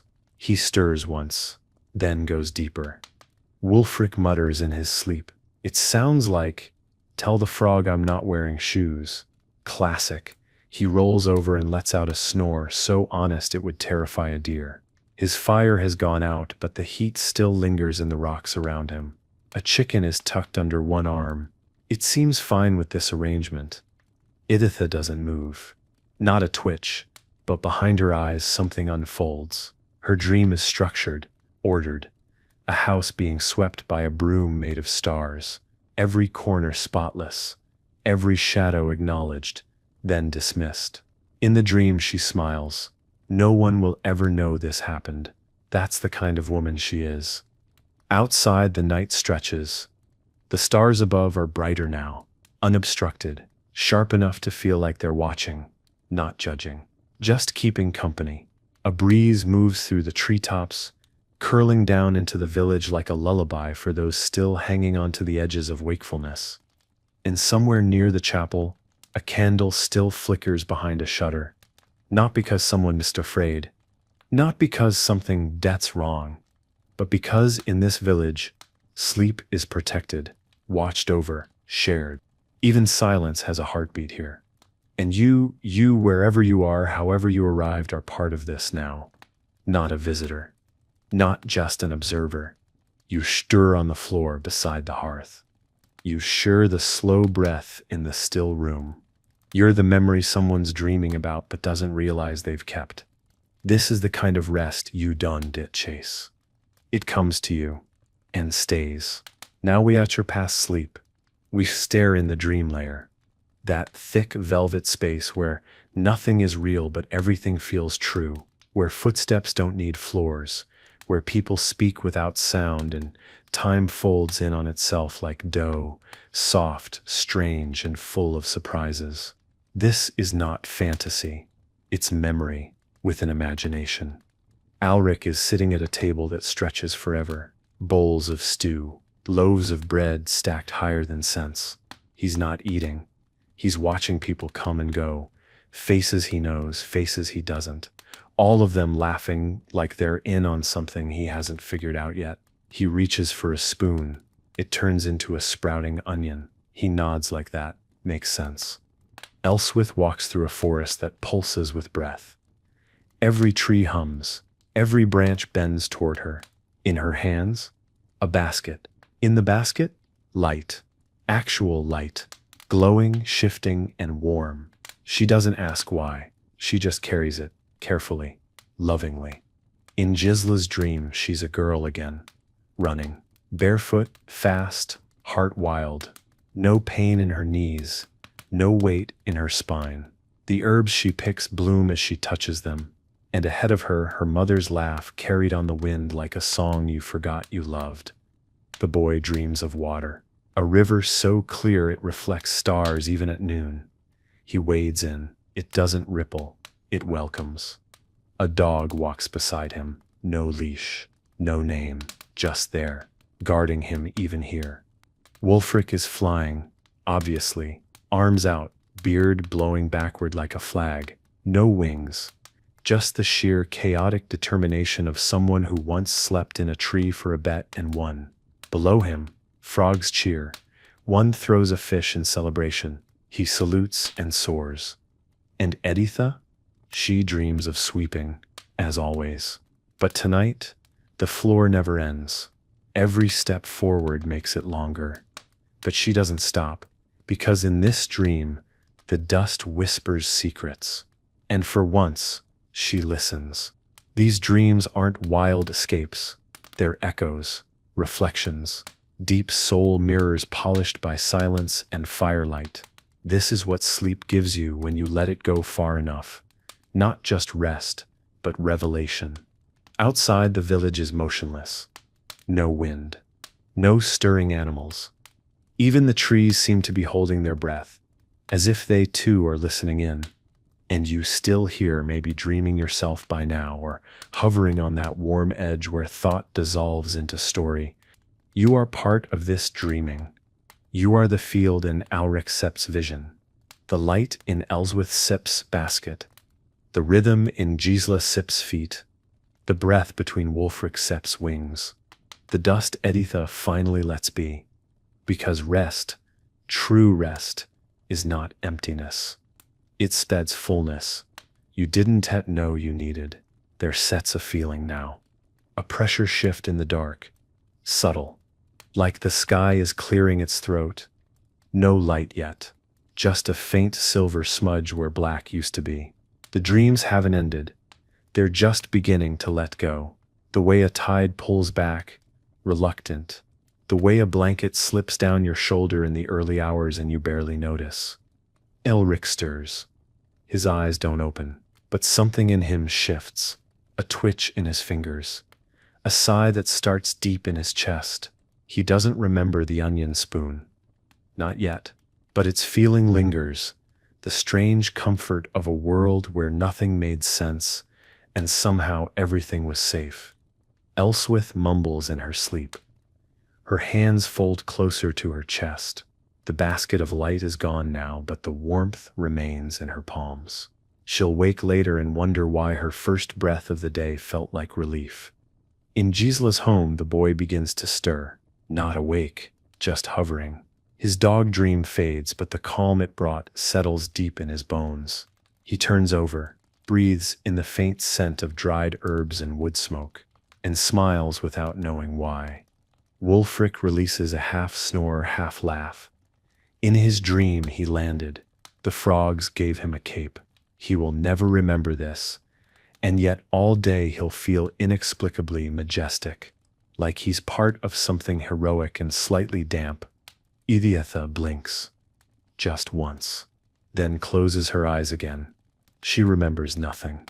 But for the first time in weeks, she'll wake without the familiar ache behind her eyes, as if the night itself scrubbed something clean while she slept. Outside, the village is still cloaked in night, but it's a loose cloak now, frayed at the seams, ready to be shed.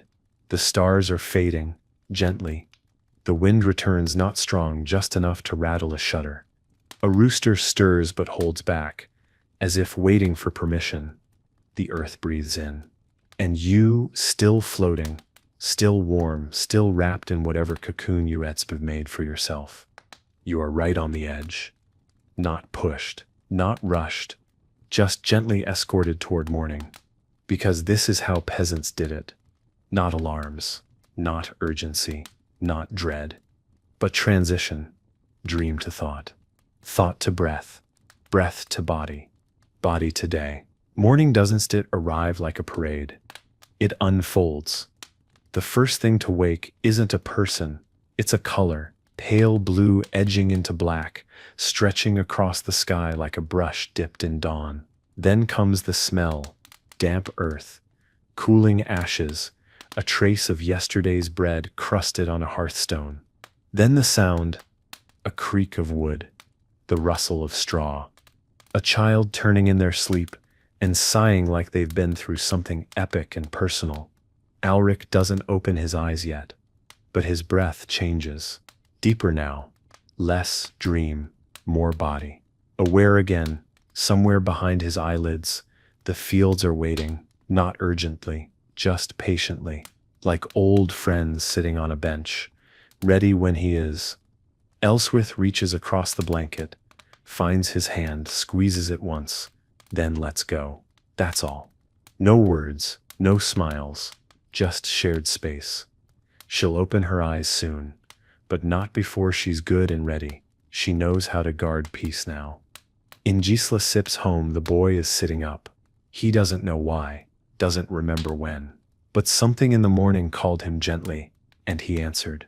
He watches the gray light crawl across the floor and wonders if it was always this slow. Then he smells tea. That's how he knows he's safe. Wulfric is still asleep. Of course he is, but his foot moves, his mouth twitches. Somewhere a frog senses that the prophecy is complete.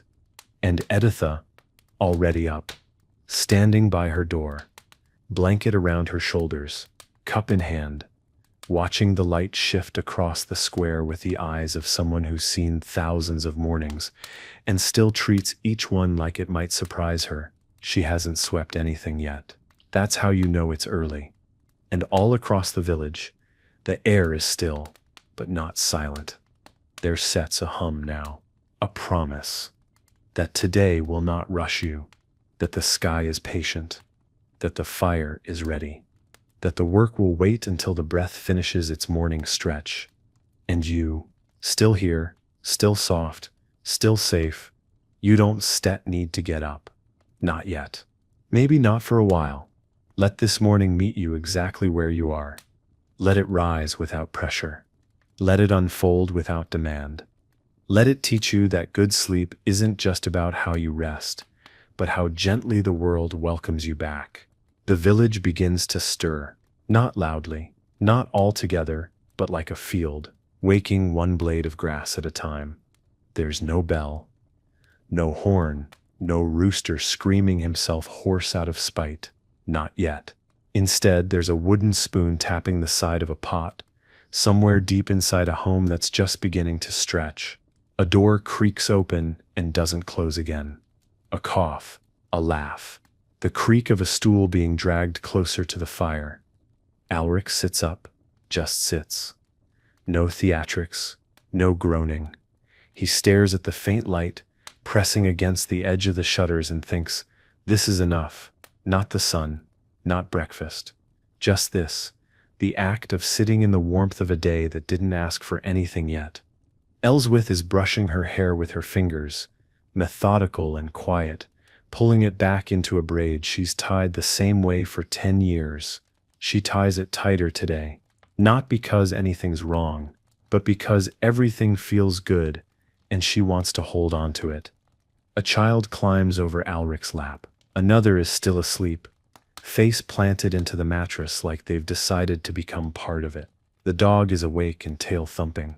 The goat outside bleats once, as if to remind everyone that no matter how restful the night was, he still has opinions. In Gisla's hut, the boy lights the fire for the first time. He fumbles, strikes twice. Then it catches. Gisla says nothing, just sets a mug beside him with a nod. He doesn't smile yet, but you can see it waiting behind his lips. Wulfric rises like a man being pulled from a swamp. Covered in straw, smug as ever, slept like a boulder. He mumbles to no one in particular. He stretches so wide it sounds like rope pulling taut. A nearby duck is unimpressed. That's all right. Wulfric's not here for approval. And Editha? Already sweeping, but softer now. No judgment in it, just rhythm. And that seps how the village wakes. Not because the sun commands it. Not because someone yells, but because their bodies say Wista ready now. It's a ritual but not a performance.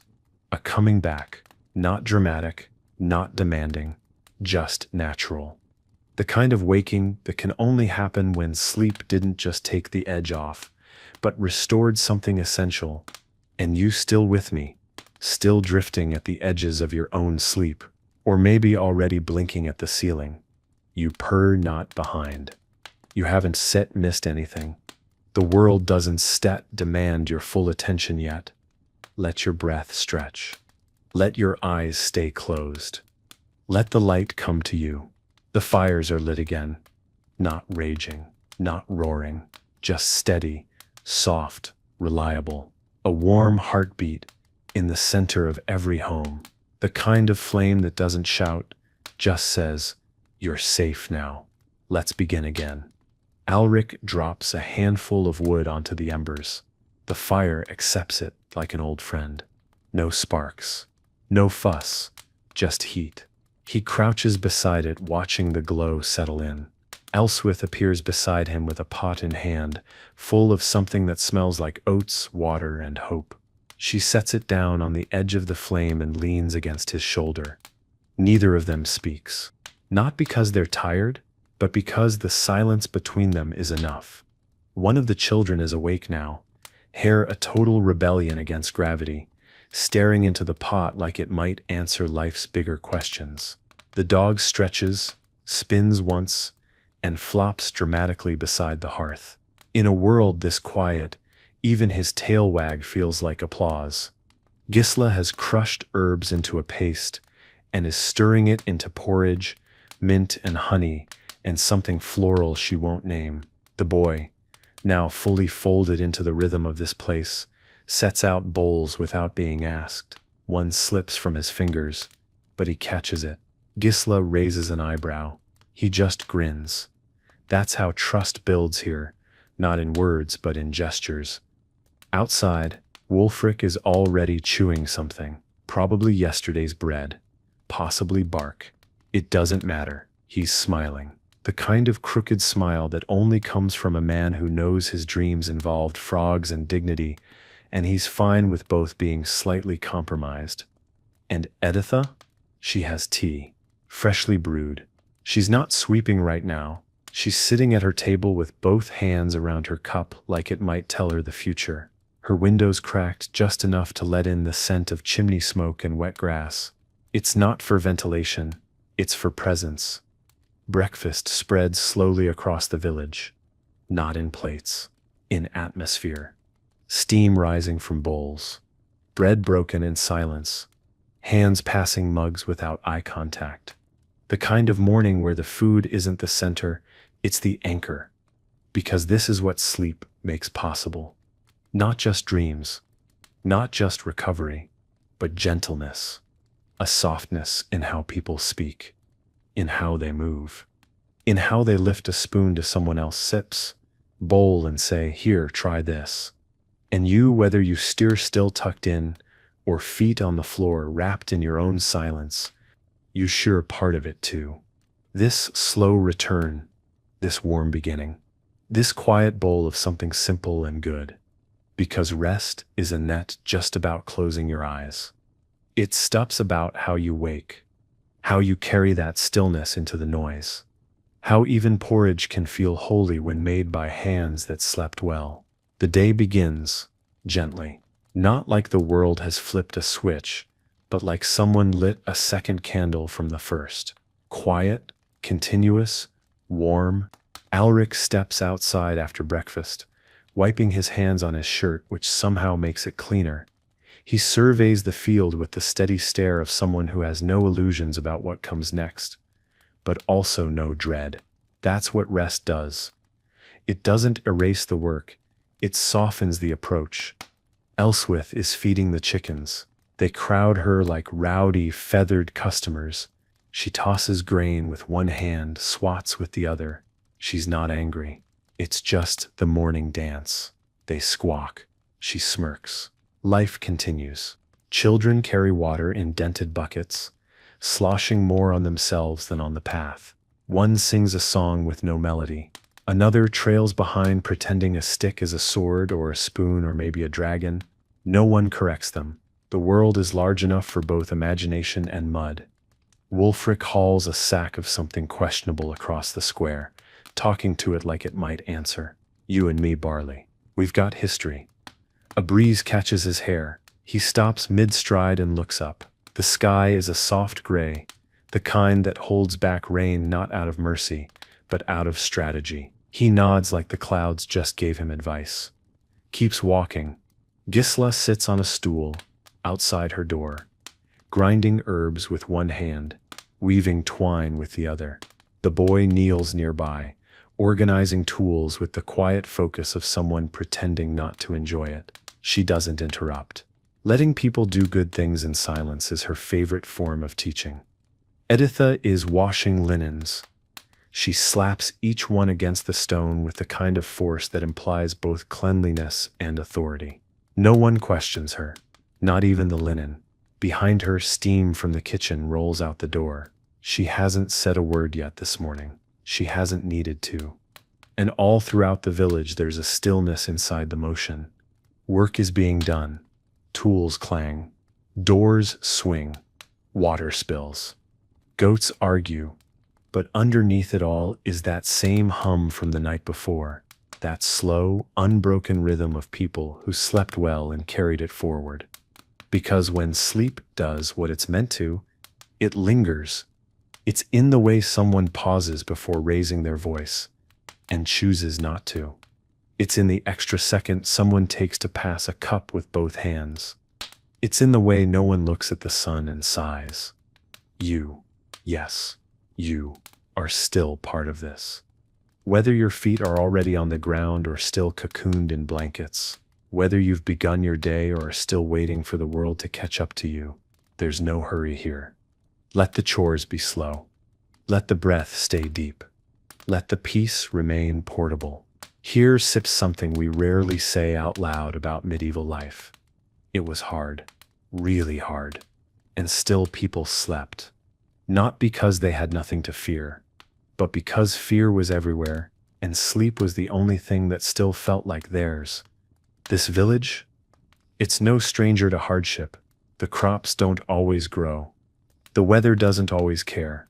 There are days when the bread is thin, and the sky is heavy, and the aches in the joints outvote the hope in the heart.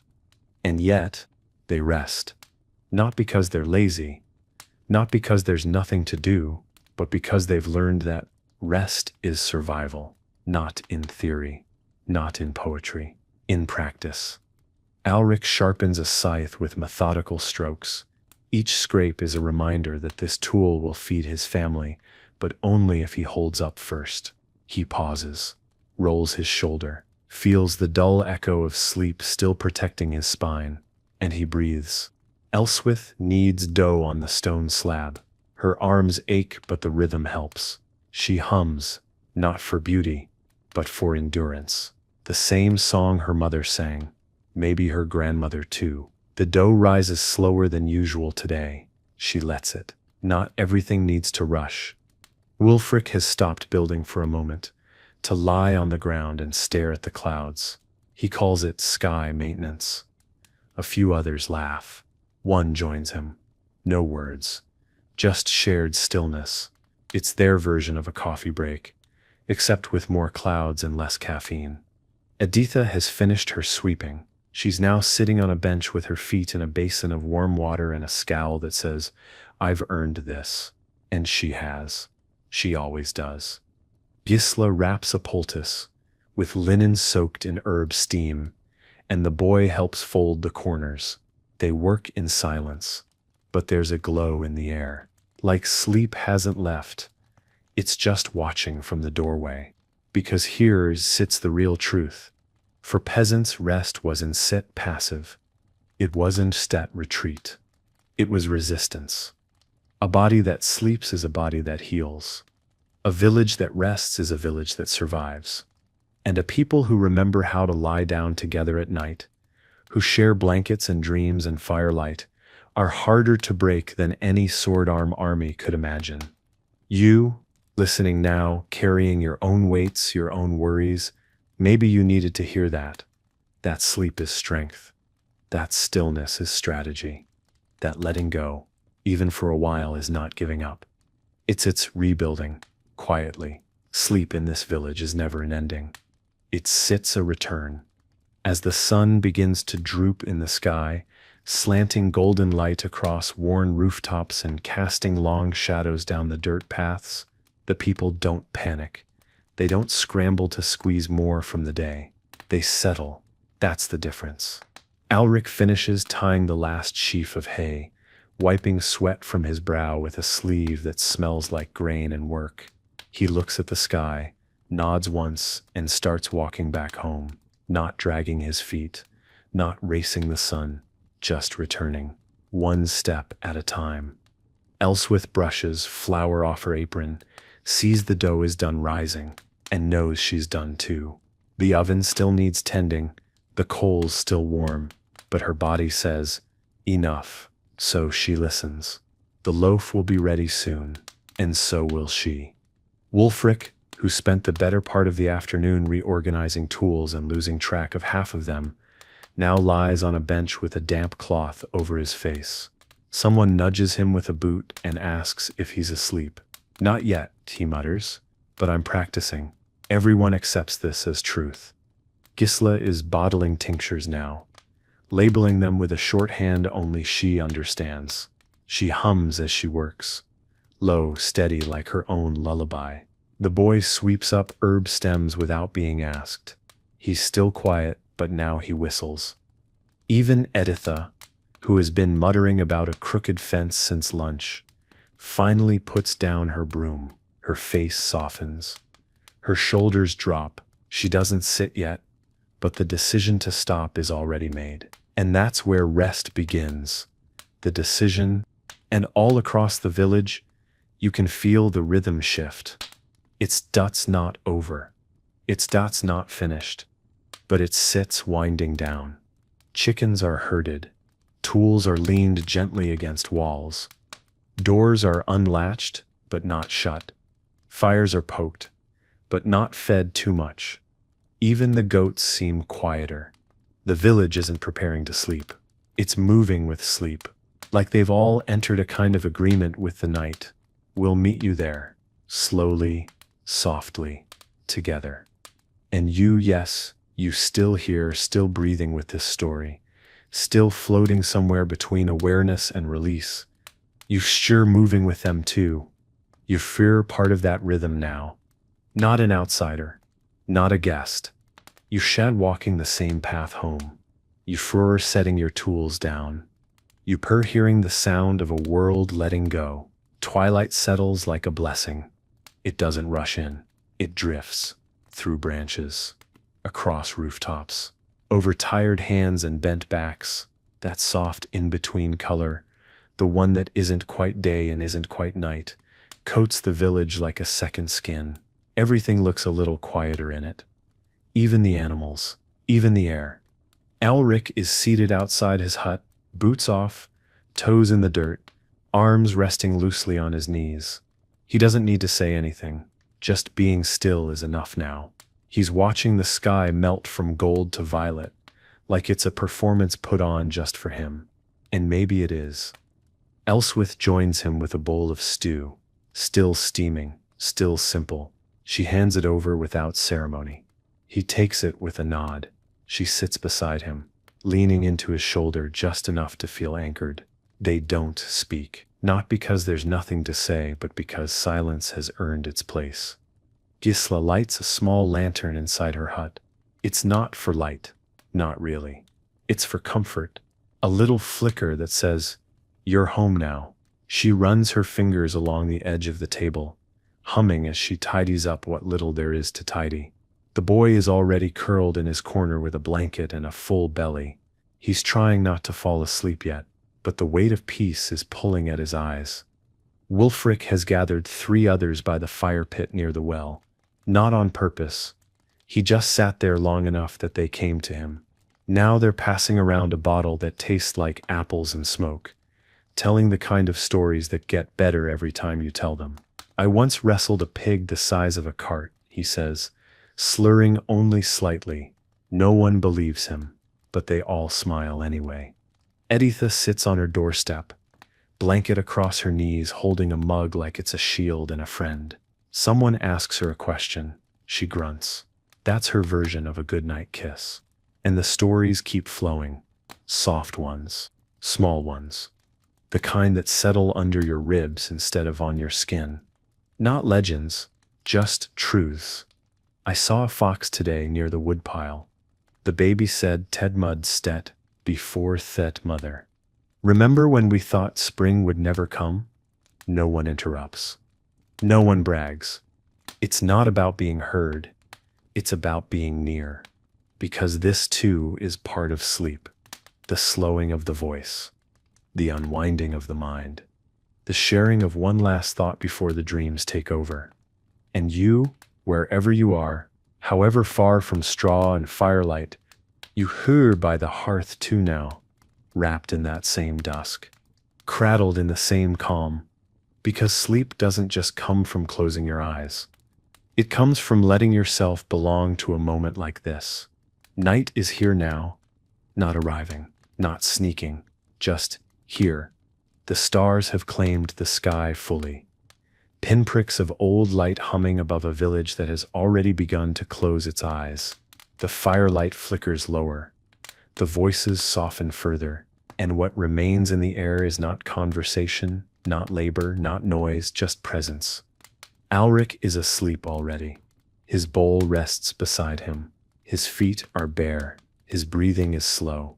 Elswith pulled a blanket over his chest without waking him. She's still sitting up, just for a little while longer, watching the sky like it's the last thing she wants to forget, before sleep finds her too. Inside their home, the children are piled together in a tangle of limbs and soft snoring. The kind of sleep you only get when the day didn't ask too much of you, and the night offered to hold what little it did. Gisla sets the lantern down on the windowsill, now barely a flicker. She checks the boy's blanket one more time. He's fast asleep. One hand curled in the fabric, the other twitching slightly with the traces of dreams. His breathing is soft, steady, belonging. Wulfric finally lies back on the grass. Arms folded, eyes closed, still smiling. The storytelling circle has scattered. One stayed behind, now snoring beside a stump. A mug rolls gently in the dirt. It's okay. It will be there tomorrow. The frogs, real or imagined, have gone silent. Even they understand the mood. And Editha, she steps already in bed. Blanket tucked. Window closed. Teacup empty. No more sweeping tonight. Everything that needed cleaning has already been forgiven. And all across the village you can feel it. That deep, wordless peace that doesn't just settle on people, but through them. Not sleep as escape, not sleep as recovery, but sleep as identity. Because these peasants, these quiet, strong, ordinary people, have built something rare. A life not free of struggle but full of rhythm. A world where the body is allowed to ache, where the mind is allowed to wander, where the soul, every night, is allowed to rest. And you've walked with them through it, step by step, breath by breath, all the way from twilight to dreamlight. You are part of this now. You are the flicker of fire in the corner. You are the whisper of straw under wool. You are the last exhale before the first dream begins. So, let go. Close your eyes.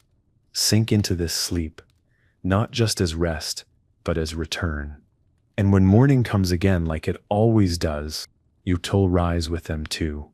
Thank you for being here. Good night.